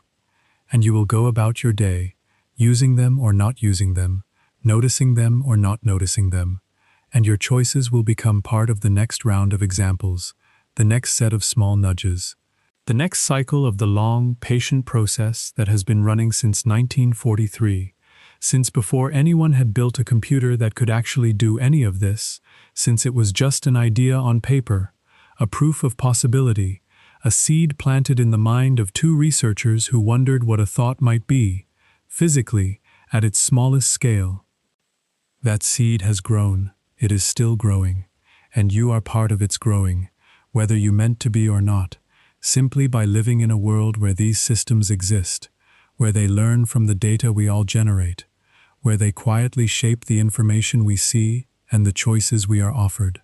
There is no moral to this story, no lesson you need to take away, just a picture, an image to hold in your mind as you drift off, an enormous number of simple decision-makers arranged in layers, information flowing forward, error flowing backward, small nudges, patient repetition, and slowly, quietly, without anyone fully intending it, order emerging from randomness, a pattern being carved, a configuration settling, something that works, without ever understanding why it works, something that knows, without ever being taught. That is the story of machine learning. That is where it came from, how it works, and where it lives tonight, in the phone beside you, in the servers humming in distant buildings, in the networks that finish your sentences and recognize your face and suggest what to watch next.